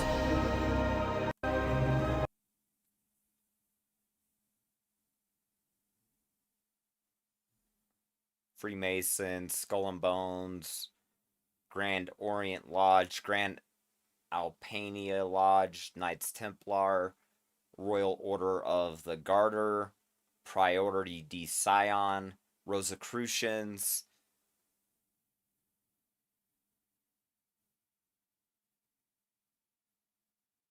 Intelligence Group, CIA, KGB, FBI, Mafia, drug cartels, Interpol, religious groups, education group. Okay, I just wanted to take notes of the names.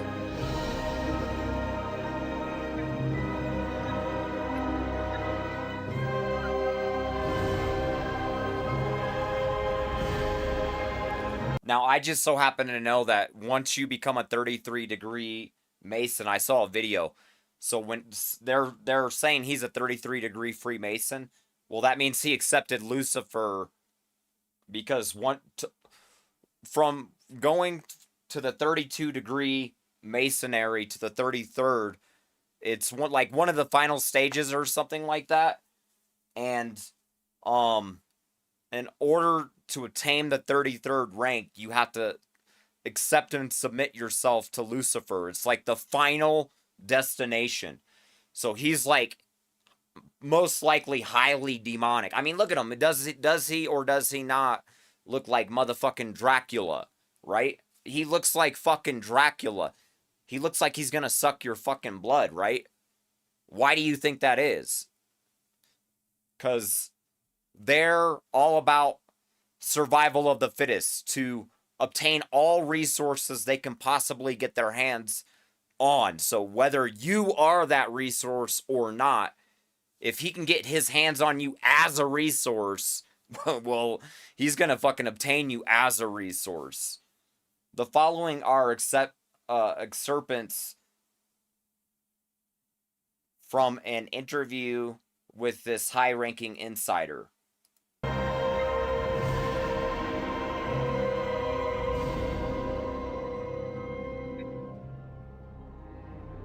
Tell me what Freemasonry is. It is a lot of people who innocently put... Now remember, before you engage in listening to these highly demonic individuals, which is my guess, all right, I don't really judge people, but I know what I know. So I know that this guy, being a 33-degree Freemason, that cannot be good news to be listening or getting your information from this type of person. Why? Because he's going to try to deceive you, he's going to try to trick you, and he's going to try to corrupt you and most likely manipulate you. So he's some way or another going to try to anchor fear into you to gain control out of you in order to further submit and deceive you. So this person can only serve one master. He's going to try to get you to become like him. So he's only going to tell you what he wants you to hear, and he's going to try to get you to become like him. Because if he can obtain you and possess you and deceive you, he gains power. He gets money. Now, if you're not going to listen to him, he can't do nothing with you. So he's only going to deceive those who he can get close enough. So, I don't know if he's the type of person that you yourself get a bad vibe from, but me, myself, I automatically would get a bad vibe from this type of person, and I'm not going to be hanging around this type of person. So, be aware of my prediction. I predict he's going to try to tell you what he wants you to hear. He's going to try to manipulate what he wants you to hear. He's going to try to seduce you into what he wants you to hear. He's going to try to get you to accept his ways of thinking. So subconsciously, indirectly, or directly, he's going to try to get you to join the order. So he might notice you're resistant to joining the order, so he might not pursue it. Now, he might notice that you're gaining favor or being seduced. If you become seduced, if you begin to listen, if he can begin to manipulate and, control your, if he thinks he can get you to keep corrupting you, well, then he will further try to corrupt you. So be aware, pay attention to how I predict this is the type of person you don't want to be hanging around. You don't want to get your information from this type of guy. You don't want to listen to this type of guy. Now, notice how he talks. Let's listen how he talks. What Freemasonry is. There is a lot of people who innocently put themselves involved with this pyramid because they don't know what's happening on the levels above, which is from 30 to 33 degrees, who you can, in America, accede to other side orders who have then control over Freemasonry. And one of these orders is the Shriners, for example, which is very powerful in the United States and is directly under the control of Dick Cheney. And then you have, obviously, the Knights of Malta, who are the aristocracy of the Freemasonry. So the Knights of Malta are the ones who actually manipulate on orders of the Vatican the rest of the Freemasons in the lower ranks. And the Knights of Malta are then spiritually driven by the Jesuits and the general of the Jesuits, Covenbach, who is in charge of this mission, which also involves the Zionists. The Zionist lobbies of families connected to also the aristocracy, like, for example, Rothschild. And we have Rockefeller, who are both Knights of the families, prominent members of Knights of Malta. And this makes them the bankiers of the Vatican. For example, I was working on the direct orders of Comandante Giorgio Ugo Balestrieri. Comandante Giorgio Ugo Balestrieri is an ex-P2 member that is a current director of the Rotary Club in New York. He is a senior member in charge of the Order of the Sons of Italo-Americans. And these people are the people behind 9/11. The New World Order of the Knights of Malta, of the Gladio, of the operations like Gladio, that from stayed behind operations against the communists, which was just obviously a theater, became now a whole another theater with this Islamic fundamentalist puppet show that goes on since the end of the 70s, since 1979, when Jimmy Carter started with the show in Afghanistan. But this is, at the end of the day, the work of the devil, which is in the Vatican. In the Vatican, the Jesuit general himself gives the order to the Pope, who is himself a very questionable guy, because he's the guy who has begun this crusade to the Middle East. It's like the Bible, just for the people, but the leadership is on a different level. Absolutely. That's why the Illuminati exist. The Illuminati are the people with the cash, are the Warburgs, are the Rockefellers, the Rothschilds, the people with the cash that counts. Okay.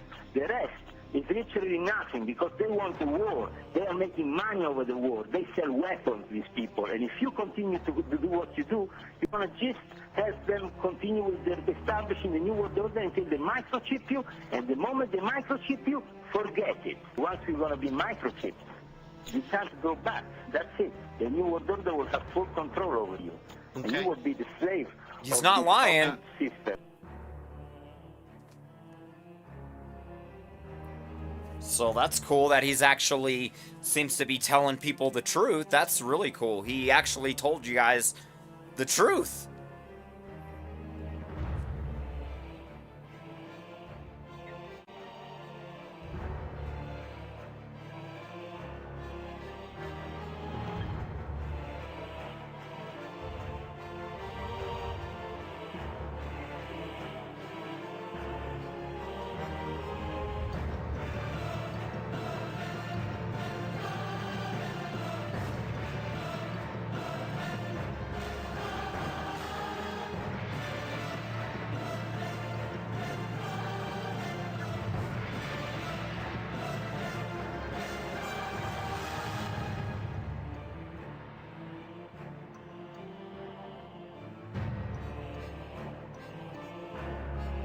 Agents. They're all agents. Anyone that's a part of the Illuminati, they are an agent.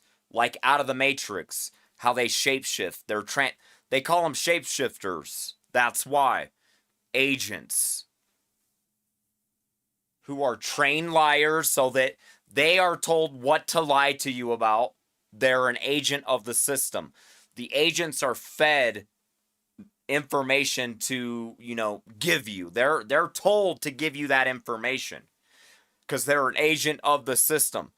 So they can only serve the system and pass down the message from the system. That's aimed to manipulate you and gain control over you and unite the system. They're trying to unite the system to become one and continuously push you in the wrong direction. So the system's always going to keep trying to consume you and everybody till everyone is the system. As the plans and agendas of the true powers unfold in front of you. So there's only a few of us left that aren't actually in the Illuminati. We're like humanity's last hope. We got to make sure everybody doesn't join the Illuminati because that's how they'll beat the game. That's what they think. They're gonna they were going to try to beat the game until catastrophic system failure started to occur with me, and they started to realize, oh shit, they're actually dealing with God himself, all powerful, who can stop them, which prior to the system corruption, they weren't sure if God could stop them because they weren't sure he was all knowledgeable, all powerful. So now they're having second thoughts, very big doubts when the system corrupts. The system is corrupting and failing because it can't get me in to the order.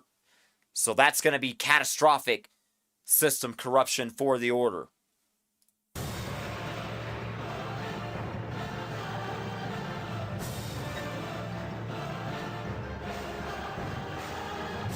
don't think we'll discover anything myself. It appears that there were not weapons of mass destruction. You said you knew where they were. I did not. We know where they are. They're in the area around Tikrit and Baghdad and east, west, south, and north. Well, first of all, they're just agents. Don't judge them. There are a lot of people who lie. And they don't, just like Jesus said, they don't know what they're doing. Pretty well confirmed. Just stay away from them. Okay, I think that is. That's absolutely not. What I said was, it's been pretty well confirmed that he did go to Prague and he did meet with a senior official of the Iraqi intelligence service. Saddam Hussein aids and protects terrorists, including members of Al-Qaeda. Secretly and without fingerprints, he could provide one of his hidden weapons to terrorists or help them develop their own. What did Iraq have to do with what? Nothing. He said there were three main reasons for going to war in Iraq.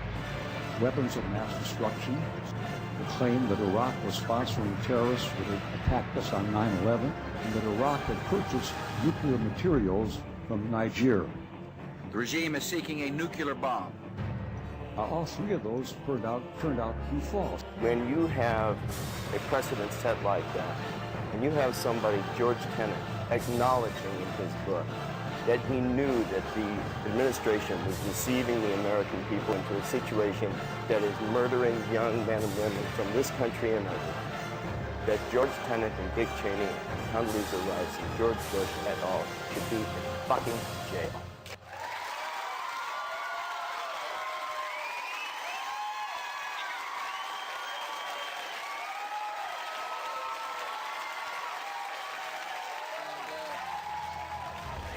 The ultimate goal that these people have in mind is the goal to create a one-world government run by the banking industry, run by the bankers, and they're doing it in sections. The whole agenda is to create a one-world government where everybody has an RFID chip implanted in them.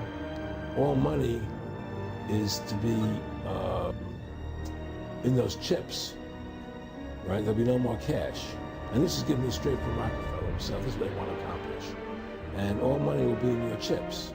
And so instead of having cash, anytime you have money in your chip, they can take out whatever they want to take out whenever they want to.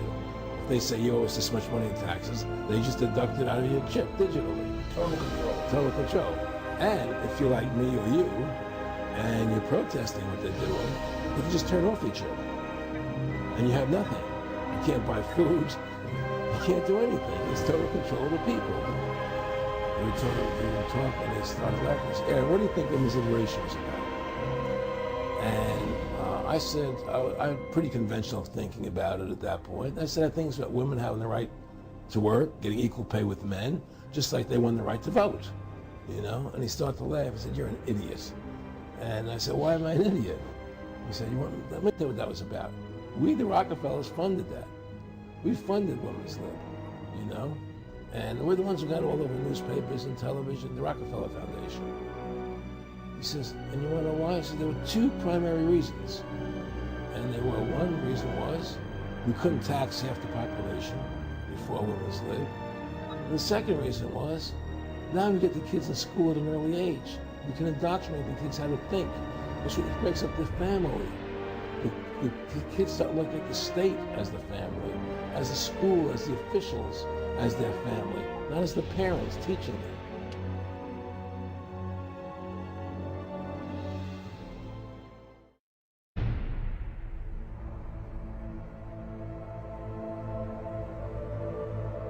You and I, Robert, we have observed history. I just gotta stand up and stretch a little. We are in history now.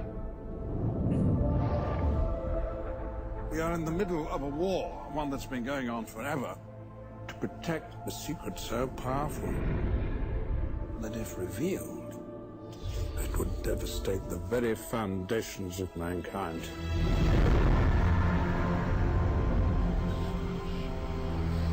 I'm into something here I can't understand.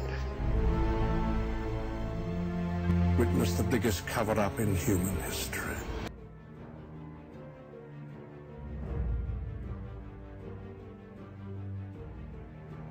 That is true.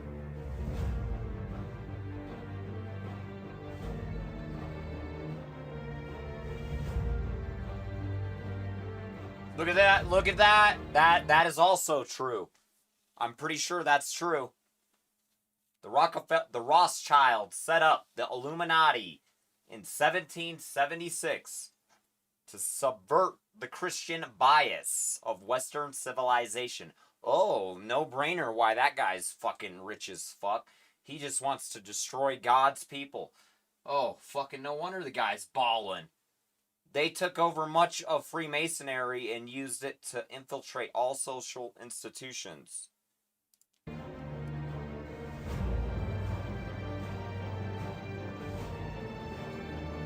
Mouthing words like freedom, equality, and progress, they are bent on melding family, race, religion, and nation into a malleable, anonymous mush.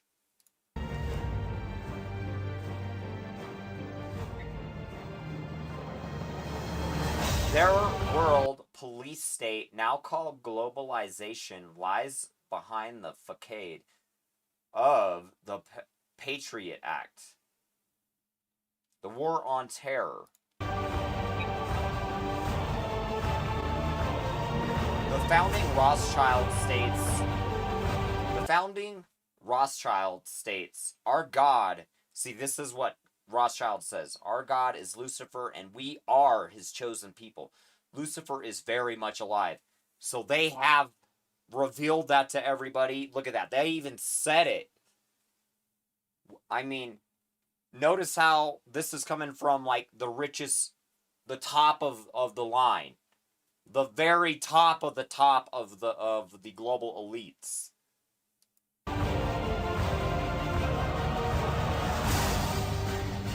Through their occult symbology that traces all the way back to ancient Egypt, they represent Satan in several forms, most notably a dragon or serpent.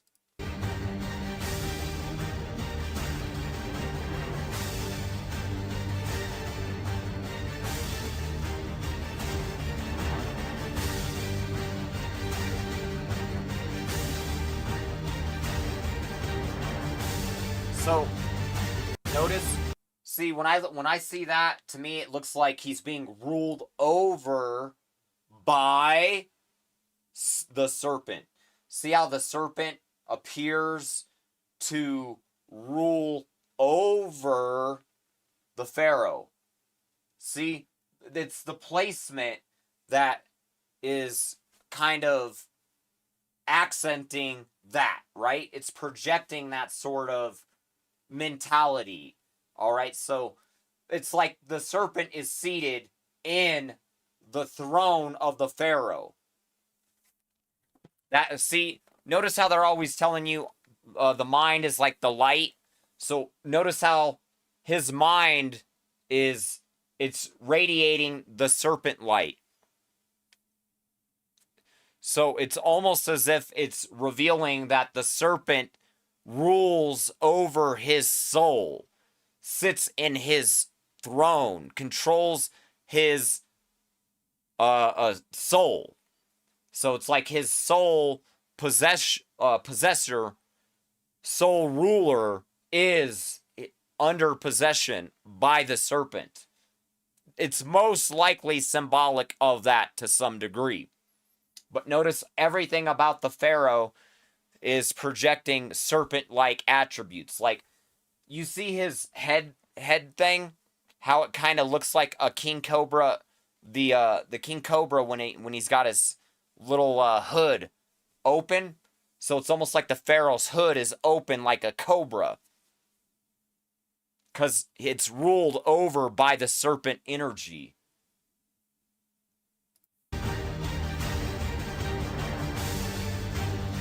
So look at this, Adam and Eve. It's always the serpent watching over, ruling over. So first he was watching over to become able to rule over. So first, in the Garden of Eden, that's where it begins. The serpent watches over Adam and Eve. And now, after the serpent was watching over Adam and Eve, now the serpent begins to rule over. So it all started with the serpent watching over Adam and Eve, because he wants to rule over Adam and Eve.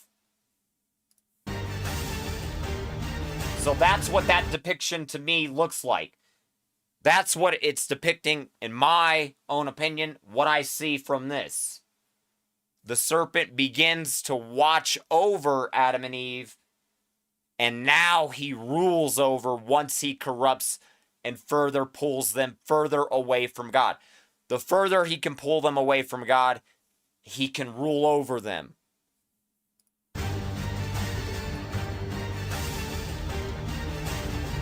So, that appears as though it's revealing they are being ruled over by the serpent, which all originated when Adam and Eve became ruled over at the very beginning when the serpent was first watching over.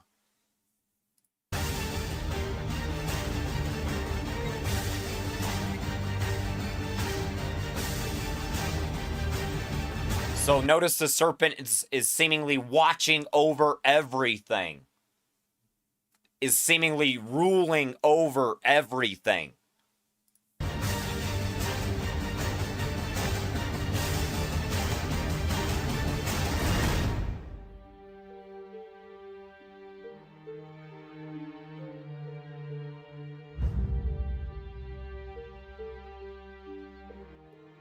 Oh, look at, you see that there's a person being consumed by a serpent in that picture? See? That's when they begin to be ruled over. So Adam and Eve began to become ruled over by Lucifer, Satan, the serpent. Because he consumes them. So he keeps consuming humanity because he wants total, full control over, ruling over all of humanity. So notice at the beginning, let's just pretend that's Adam and Eve. That's where he started. He's still trying to consume and rule over humanity.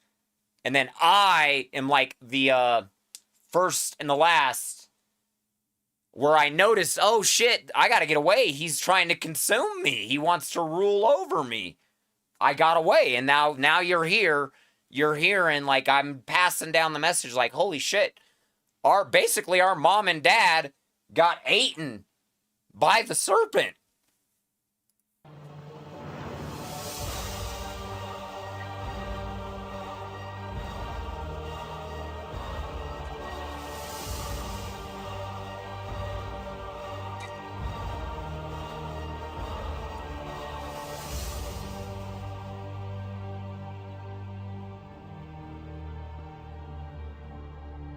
And ties between the Illuminati and ancient Egypt are very evident. That's why ancient Egyptian occult symbology is found everywhere.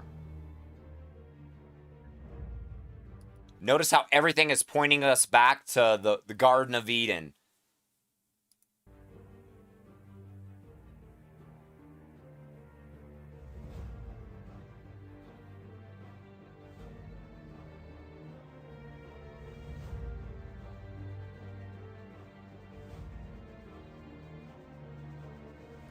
So what I get from all these obelisks being erected is it's kind of a representation how you should notice everything's connected, right?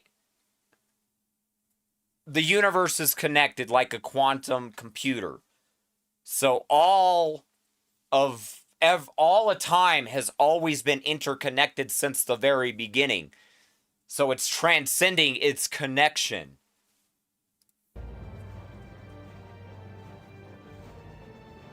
So it's like establishing connection, raising awareness, raising the vibration of oneness. We are all connected. Everything is connected. Not at all. We have been ruled by the same satanic royal elite who are actually all related directly by blood. Now, don't be too mad at them, because had we have been in their shoes, we would have probably did the same thing.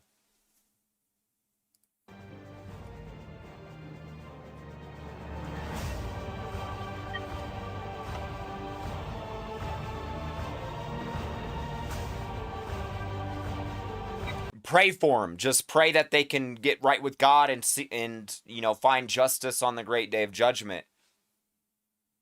Because we don't want none of this happen to anybody, right? Because like everybody got unlucky, everybody got fucked. So we don't necessarily know who the hell did what. So we don't want nobody to get in trouble with God. So we can only warn as many people as we can. Hey, try to get out of trouble with God. Stay right with God. Because they will try to bring you to the pits of hell. Now, there's... Think about it. If you spontaneously got sucked into the Illuminati, I'm sure you would be a changed individual. I'm sure everybody in the Illuminati wants out, right? But they're stuck. They're like, how do we get out of this? Right? So you got to kind of remote perceive from their perception what's going on with them. They might not have much of a choice, right? That's all I'm saying. What can they do about it? You can't expect them to do nothing about it when everyone is getting set up, everyone is getting tricked, everyone is getting trapped, and nobody can do anything to stop it, really.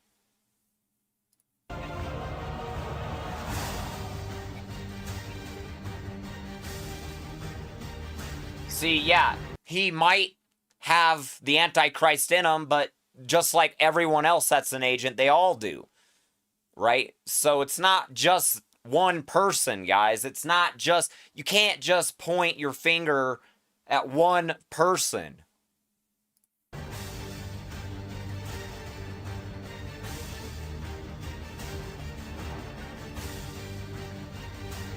They're all the same. They didn't fucking know. They didn't know very much. They may have kind of knew. They just didn't really fully understand, right? They didn't think this shit was real. Do you think anyone ever thought this shit was real? I highly doubt it. I highly, highly doubt it.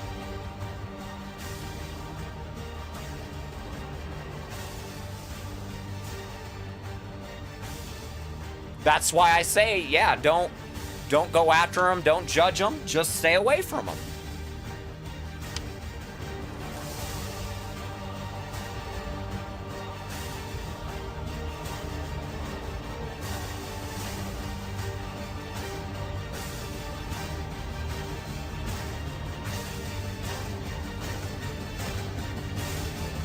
They probably don't want this all happening either. Also in the street plan of Washington, they just don't have a soul. If you're not able to use your brain, you don't have a soul. So they can't use their brain to tell everybody. And you find pentagrams. Symbols are not in themselves negative. So I'm actually using my brain. Just so everyone knows, I swear on the Holy Bible, on the galaxy, I am in control of my soul. This is me. My soul has not been stolen. I am using my own brain. Okay? I attest on the Holy Bible, swear to God, I am a real person. I'm using my own brain. The five-pointed star, the pentagram as we call it. They weren't able to steal my soul. I figured it out. It's not in itself negative, just as the swastika in its original form is not negative. It was just a symbol of the sun. Other things too, probably. What the Nazis did, however, was take the swastika and turn it round to indicate the negative. It's what they call reverse symbolism in Satanism. So what they do with the pentagram, which is why it's become a satanic symbol, is to turn it upside down, so it's pointing down. Reverse symbolism. So here it's kind of like as above, so below. Street plan of Washington. The top one points into the Capitol building, and the one at the bottom points into the White House. They're just trying to show you everything is connected. Do you see the connection? This is George Washington. In the last century, do you see the connection? They didn't have a decent statue of George, so instead of getting an American to produce one, they ordered it. It is from a nexus. Italy, from Florence.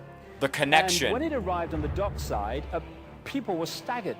They're Because creating here was a George, nexus. the first president of the United States, depicted naked from the waist up with this cloth over his Bill Clinton's, and then pointing up one arm, pointing down the other. What's going on? If you don't know it's a nexus, you can't really, Well, you don't really notice it. In your mind, arm up, arm down, naked from the waist. Hold on. I'm gonna let him talk because he's gonna reveal to you. George Washington is actually revealing. He's doing a hand symbol for, I believe, as above, so below, the Baphomet. What's going on? Do you see the connection? Unless you realize where these people are coming from, it's inexplicable. Well, if you just hold that in your mind, arm up, arm down, naked from the waist up, and then Bill Clinton's covered in a piece of cloth, well, this is where it's coming from. This is the ancient depiction of the compilation of the negative force symbol that the Templars worshipped, or the high-level Templars worshipped anyway, called Baphomet. So, right there, George Washington is showing you that he is Baphomet. So as we can see, Baphomet is on top of the world, disguised and ruling over the world with its mask. As above, so below. You see the yin and the yang, the light and the dark, the truth and the lie. And this is why they depicted George Washington in that way. So based on that revelation, George Washington himself appears to actually be Illuminati. That's what he just showed you. He's showing you he is Illuminati.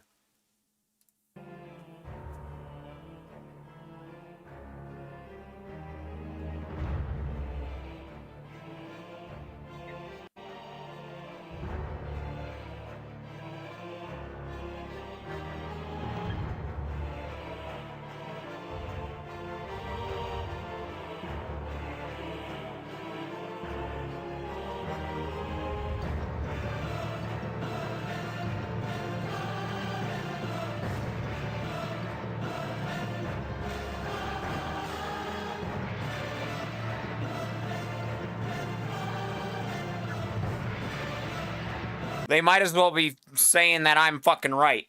You see them throwing you that sign? They're basically saying, yup, Brian's right. Brian's right.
So Lucifer is trying to build his army. How do you think he builds his army?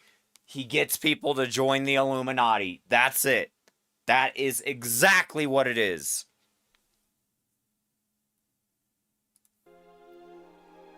If you guys keep joining that fucking Illuminati, you're gonna just keep building his army. Don't do it. Just don't do it.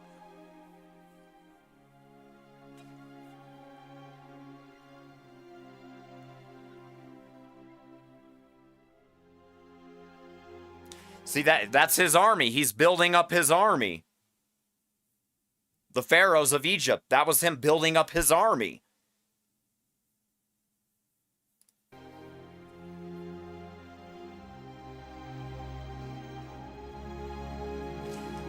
What do you think I'm doing? I'm building up my army. I got the army of God coming back down in this motherfucker, bro. I'm telling you guys, if you want the fucking win inside, I'm right here. I'm about to come. The creator is gonna come dominate this shit.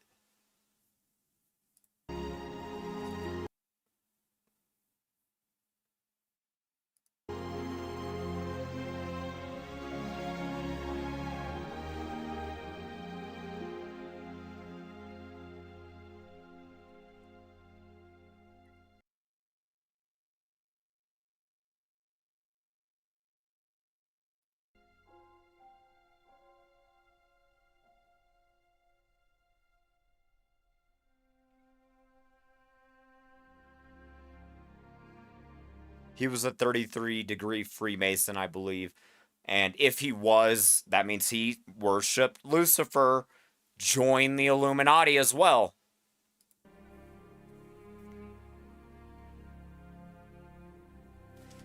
Do you know that Walt Disney worshipped Lucifer? That's how you become a 33-degree Freemason?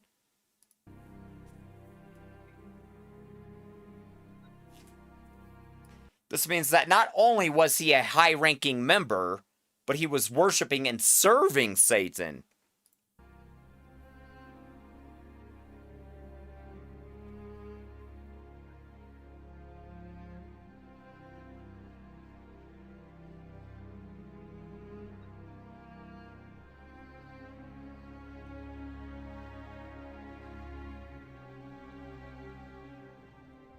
Wait, what do I see weird about him?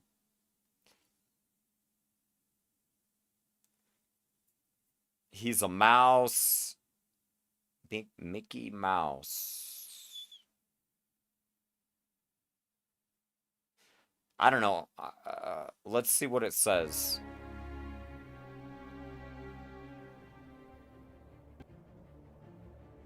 Escute bem, com o nível de bruxaria. Listen well, for there are levels of Satanism, witchery, pornography, and spiritism present in Disney's videos. Satanismo, pornografia e espiritismo nos vídeos da Disney. Eu somente vou dizer alguns nesta noite porque o tempo não permite. I will only tell you some of them tonight since time doesn't allow me more.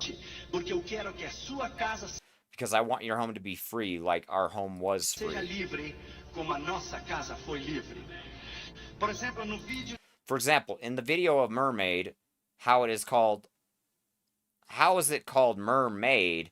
The Little Mermaid here in Brazil. De Mermaid, como se chama Mermaid, The Little Mermaid, aqui no Brasil. Linha Sereia, veja. The Little Mermaid.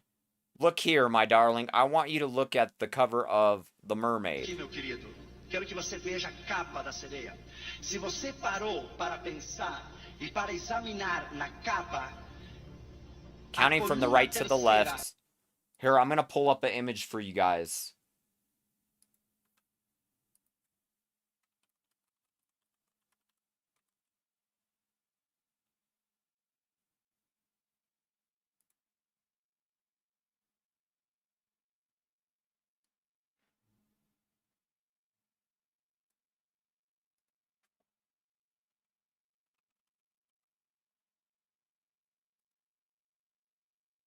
Got it.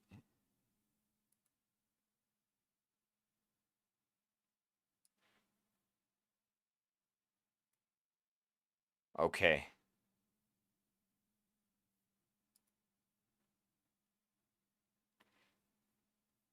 In the cover. The third column counting from left to right.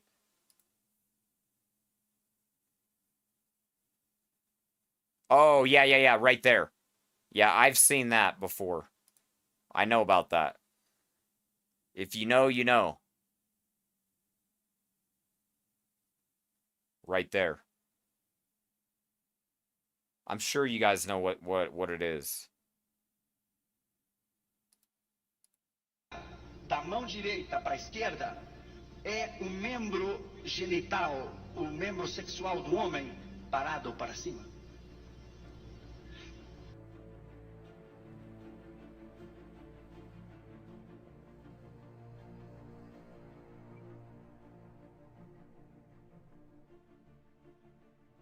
Detrás da música, onde diz kiss the girl, beije a moça, há um grupo jamaicano falando palavras africanas.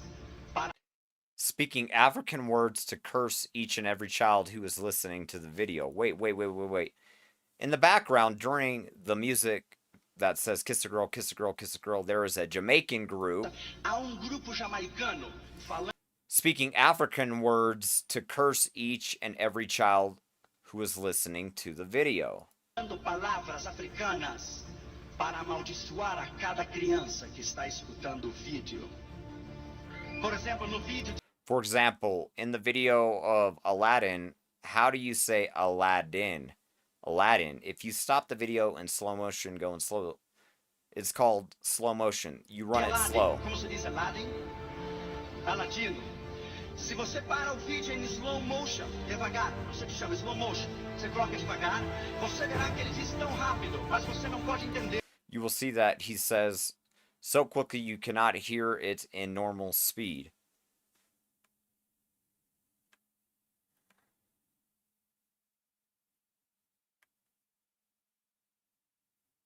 Ele diz, good teenagers take off your clothes. Ele está dizendo, crianças boas adolescentes, tire a sua roupa. Tem um vídeo que tem causado sensação tremenda, se chama Pocahontas. Você sabe o que quer dizer a palavra? Have you yet studied this Indian word to know what means Pocahontas? Você já estudou essa palavra indígena que quer dizer Pocahontas? É uma palavra. It is an Indian word with two meanings, poca, spirit, and hontas, abyss. Indígena com dois sentidos. Poca, espírito. Hontas, abismo. Espírito invocado por abismo. Quando você diz hontas, abismo. Espírito invocado por abismo. Quando você diz Pocahontas.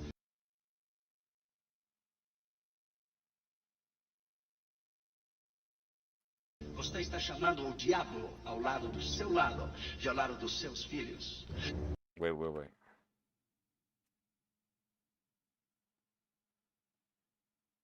Você está chamando o diabo ao lado do seu lado e ao lado dos seus filhos. Isso que a Disney está ensinando: pornografia, espiritismo, satanismo e destruição aos nossos filhos. Há um vídeo chamado The Lion King, o Rei Leão, o Leão Rei. A revista Time disse que é o vídeo mais sujo, mais perverso e carregado de violência que nenhum outro vídeo a Disney jamais produziu. Que as crianças que olham o Lion King hoje serão os assassinos amanhã. Você sabe quem produziu o vídeo de Lion King? Foi um homem homossexual que já morreu de AIDS em Nova York. Se chamou John Smith. Ele que criou, segundo o filme, o leão que caminha afeminado. Onde é que você viu um leão afeminado? A música do Lion King é da nova era de Shirley MacLaine. Por isso as crianças ficam vidradas, porque a música é uma música do inferno. É uma música dedicada ao demônio. E se você para o vídeo de Lion King, o Rei Leão, o Leão Rei, em slow motion, quando ele pega com as patas no chão e as partículas do pó que se levantam no meio da televisão, forma a palavra sex. S-E-X, sexo.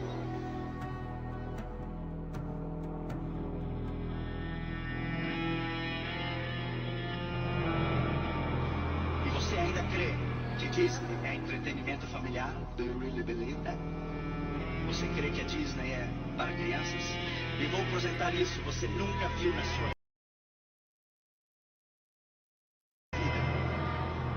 É a reportagem do Dr. James Dobson. um programa chamado Focus on the Family, Enfoque a Família, os livros deles estão traduzidos em português. Está Mickey Mouse apresentando o último vídeo da Disney. Sabe que você quer saber o nome? Growing Up Gay, crescendo homossexual. Agora a Disney criou 2 Mickey Mouse homossexuais e 2 Minnie Mouse lésbicas. Aqui neste vídeo de Growing Up Gay,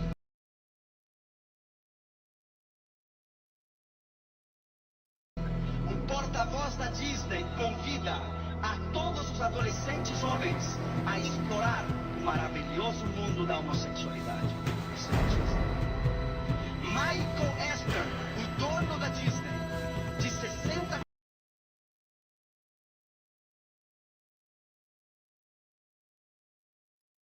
das ações que ele deixou a sua mulher em Burbank, dentro da minha casa na Califórnia. There's 666 in that. I've seen it. I've seen it before.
So how's our little bow doing?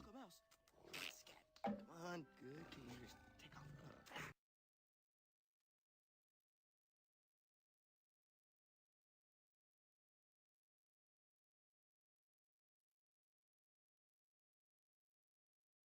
Come on, good. Can you just take off?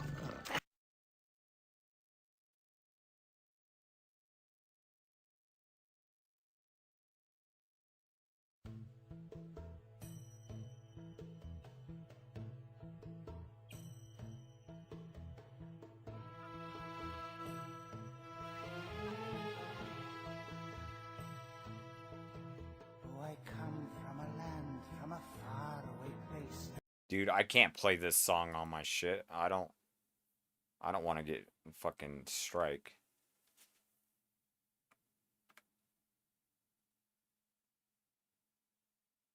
Here, if they don't like.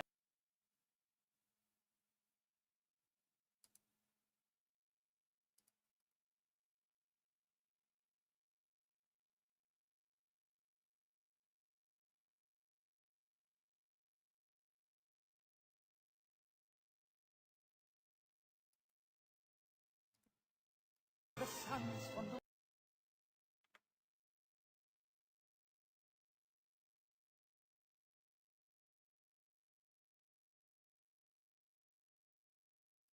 stop on by, hop a carpet and fly. Arabian Nights, open them not, Arabians.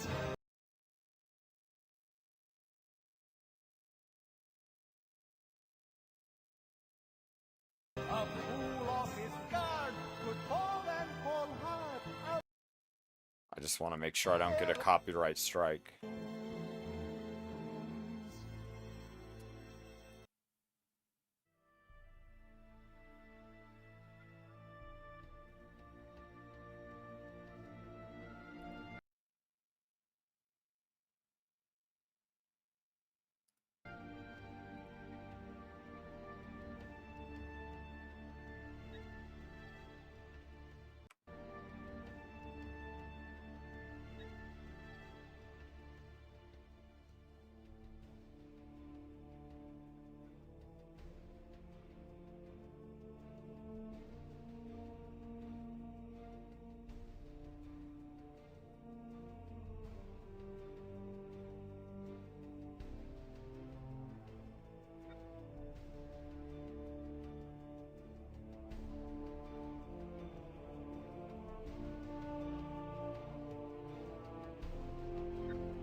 But on page 13 it says, let me call your attention to the fact that on the reverse of the Great Seal of the U.S., which appears on dollar bills, you will find the exact symbol of the British Israel World Federation movement. This symbol is also carried on literature of other organizations promoting a world government and a world religion. At the bottom of the circle surrounding the pyramid, you'll find the words Novus Ordo Seclorum. This is the new order that was advocated by Clinton Roosevelt several hundred years ago. So this is a symbol of a thing called the British Israel World Federation. And the British, with America, are involved in something called British Israel Freemasonry, and all these dopes in Washington, D.C., and these conspirators in Washington, D.C., the District of Columbia, are nothing more than frontmen for a very powerful secret society is preparing us to accept something that's called God's kingdom. Remember, Armageddon's coming, the end of the last days, the end of the world. You better do your homework. There's something going on here. That's why we have a 51st state. Incidentally, a legal term in this country for a state is called the state of, like the state of Alabama, the state of New York, the state of Florida. State of is a legal term according to International Maritime Admiralty law. That's why we have a state of Israel. Israel's not a country, it's not a nation, it's called the state of Israel because it was set up as part of our federal system. It was set up in 1948 by the United States and England, and it was referred to under International Maritime Admiralty law as the state of Israel because it is an actual state of the federal system of America.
So, this is what they should be saying if they were telling the truth.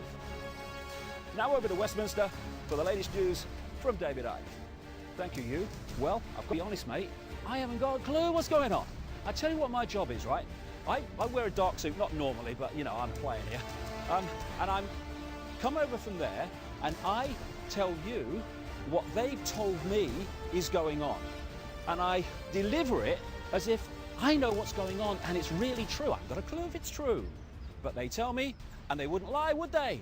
I mean, would Tony Blair lie about what's really happening? Would George Bush, please? I'm a journalist, trust me.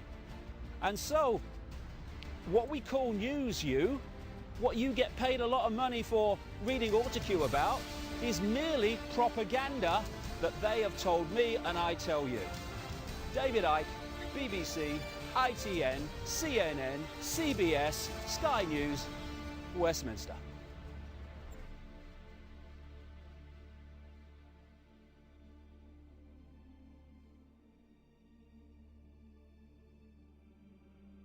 Joining me now is a man not known for sitting on the fence. He passionately opposed the invasion of Iraq, and now he feels that Hezbollah is justified in attacking Israel. The Respect MP for Bethnal Green is in our central London studio.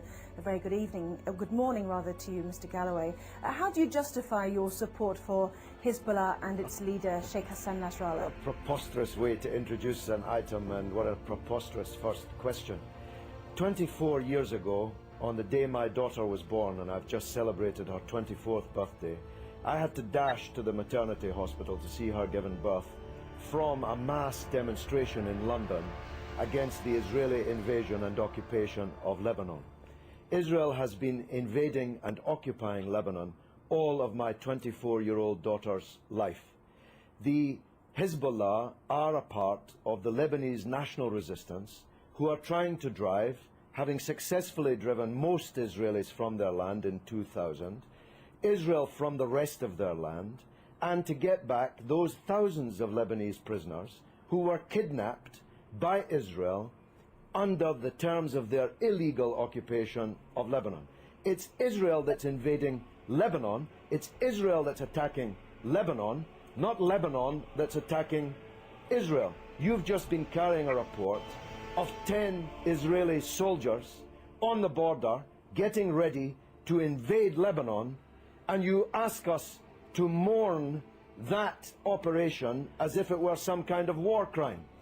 Israel is invading Lebanon and has killed 30 times more Lebanese civilians than have died in Israel. So it's you who should be justifying the evident bias which is written on every line on your face and is in every nuance of your voice and is loaded in every question that you ask. Can I ask you about a report that's in today's Sunday Telegraph, which showed that Iran has given Hezbollah long-range missiles capable of targeting any part of Israel? Iran, according to this Iranian MP who helped found Hezbollah, has also said that Iran has given the authorization to target Tel Aviv.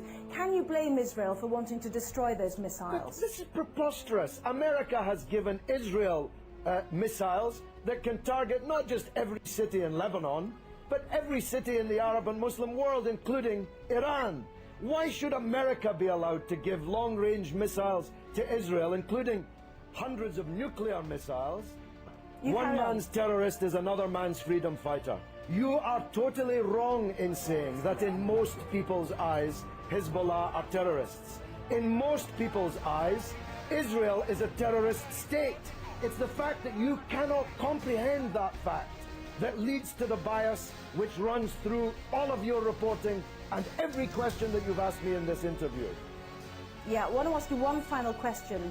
Do you think that the 4 weeks that we've seen, as you mentioned, the 26 days of this crisis, not only are Israeli soldiers over the border in sizable numbers, but also their claims to be a good political organization to help a democratic Lebanese government with the Syrians who've also now left an independent state, that has also come to blows as well? What a silly question. What a silly person you are.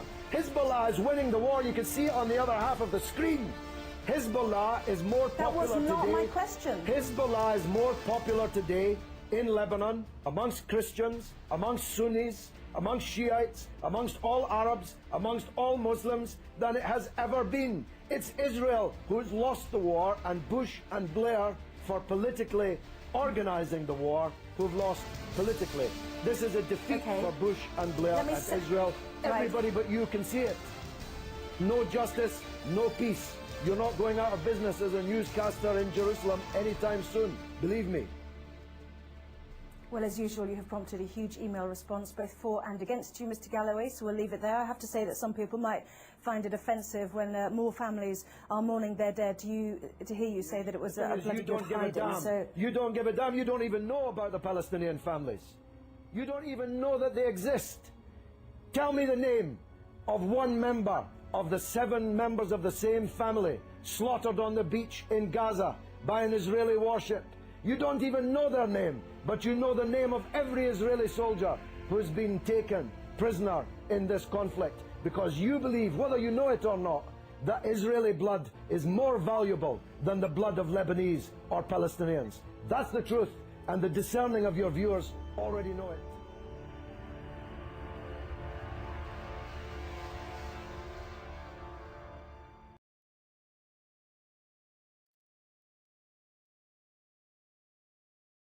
I'm gonna watch one more video and I'm gonna go to bed. I'll be on tomorrow. This looks like a pretty good one.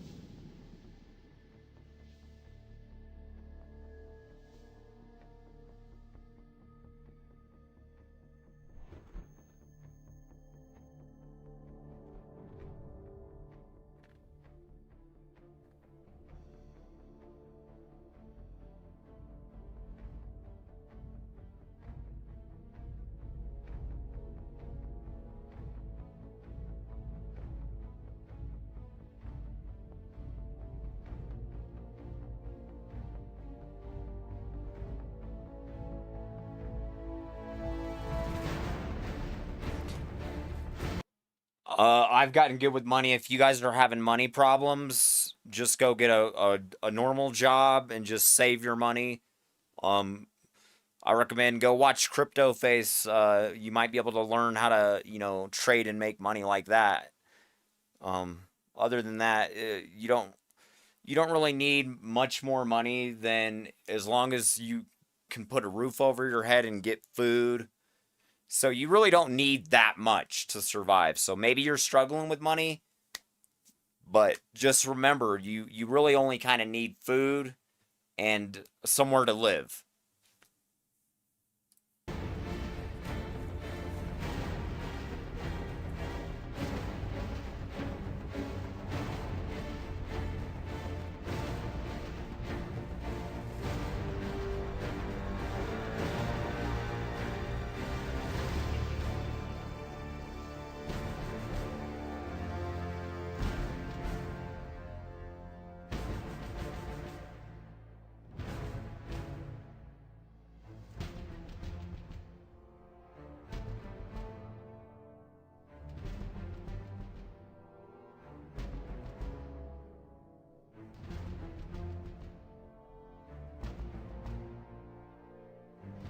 The Federal Reserve System, to most people, seems like it is an agency of the federal government. That's what I thought it was when I first started to research this topic. But it turns out that it's nothing of the kind. The Federal Reserve is a hybrid organization. It's a partnership between the federal government and the private banks. When you look at it deeper than that, its essence is neither as a government agency or a private company. In reality, it is a cartel.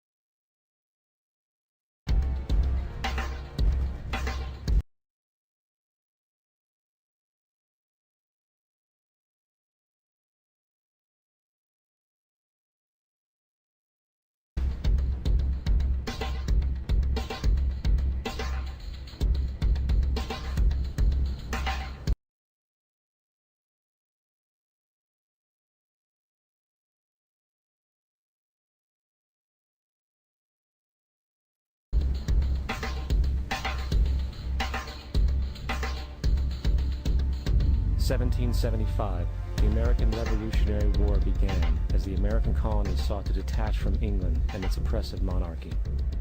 Though many reasons are cited for the revolution, one in particular sticks out as the prime cause: that King George III of England outlawed the interest-free, independent currency the colonies were producing and using for themselves, in turn forcing them to borrow money from the Central Bank of England at interest, immediately putting the colonies into debt. And as Benjamin Franklin later wrote, the refusal of King George III to allow the colonies to operate an honest money system which freed the ordinary man from the clutches of the money manipulators was probably the prime cause of the revolution.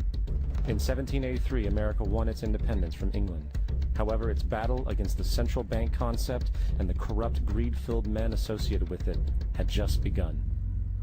So what is a central bank? A central bank is an institution that produces the currency of an entire nation.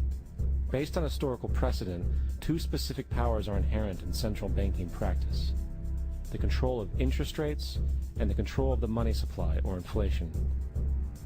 The central bank does not simply supply a government's economy with money, it loans it to them at interest. Then, through the use of increasing and decreasing the supply of money, the central bank regulates the value of the currency being issued. It is critical to understand that the entire structure of this system can only produce one thing in the long run: debt. It doesn't take a lot of ingenuity to figure this scam out. For every single dollar produced by the central bank is loaned at interest. That means every single dollar produced is actually the dollar plus a certain percent of debt based on that dollar. And since the central bank has the monopoly over the production of the currency for the entire country, and they loan each dollar out with immediate debt attached to it, where does the money to pay for the debt come from? It can only come from the central bank again.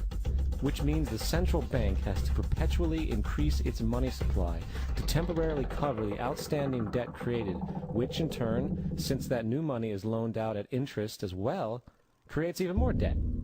The end result of this system without fail is slavery, for it is impossible for the government and thus the public to ever come out of the self-generating debt. The founding fathers of this country were well aware of this. I believe that banking institutions are more dangerous than standing armies. If the American people ever allow private banks to control the issue of currency, the banks and corporations that will grow up around them will deprive the people of their property until their children wake up homeless on the continent their fathers conquered. I've heard that before.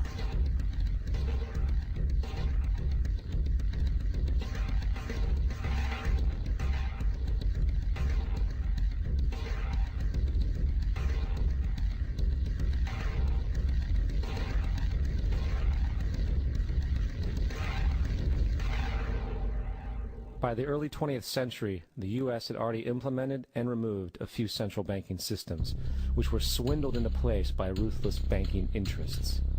At this time, the dominant families in the banking and business world were the Rockefellers, the Morgans, the Warburgs, the Rothschilds. And in the early 1900s, they sought to push once again legislation to create another central bank. However, they knew the government and public were very weary of such an institution, so they needed to create an incident to affect public opinion. So, J.P. Morgan, publicly considered a financial luminary at the time, exploited his mass influence by publishing rumors that a prominent bank in New York was insolvent or bankrupt. Morgan knew this would cause mass hysteria, which would affect other banks as well. And it did. The public, in fear of losing their deposits, immediately began mass withdrawals. Consequently, the banks were forced to call in their loans, causing the recipients to sell their property, and thus a spiral of bankruptcies, repossessions, and turmoil emerged. Putting the pieces together a few years later, Frederick Allen of Life magazine wrote, "The Morgan interests took advantage to precipitate the panic, guiding it shrewdly as it progressed." Unaware of the fraud, the Panic of 1907 led to a congressional investigation headed by Senator Nelson Aldrich, who had intimate ties to the banking cartels and later became part of the Rockefeller family through marriage. The commission, led by Aldrich, recommended a central bank should be implemented so a panic like 1907 could never happen again. This was the spark the international bankers needed to initiate their plan. In 1910, a secret meeting was held at a J.P. Morgan estate on Jekyll Island off the coast of Georgia. It was there that the central banking bill called the Federal Reserve Act was written. This legislation was written by bankers, not lawmakers. This meeting was so secretive, so concealed from government and public knowledge, that the 10 or so figures who attended were told they could only use their first names in addressing each other. After this bill was constructed, it was then handed over to their political frontman, Senator Nelson Aldrich, to push through Congress. And in 1913, with heavy political sponsorship by the bankers, Woodrow Wilson became president, having already agreed to sign the Federal Reserve Act in exchange for campaign support. And 2 days before Christmas, when most of Congress was at home with their families, the Federal Reserve Act was voted in, and Wilson in turn made it law. Years later, Woodrow Wilson wrote, in regret,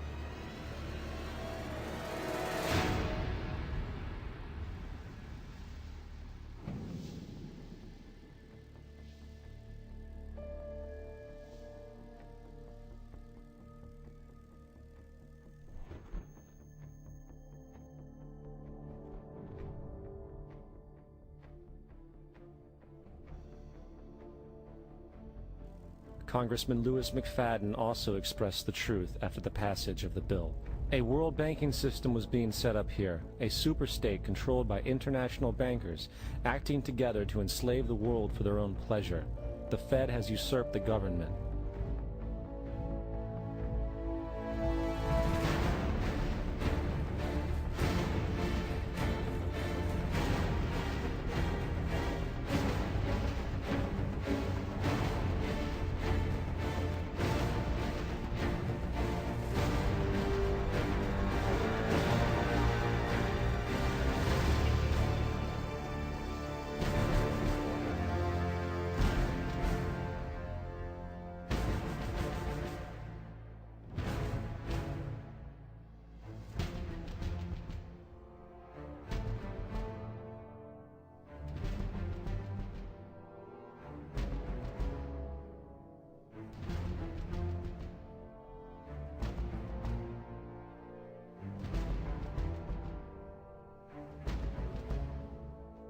Alright, guys. I'm gonna go to bed.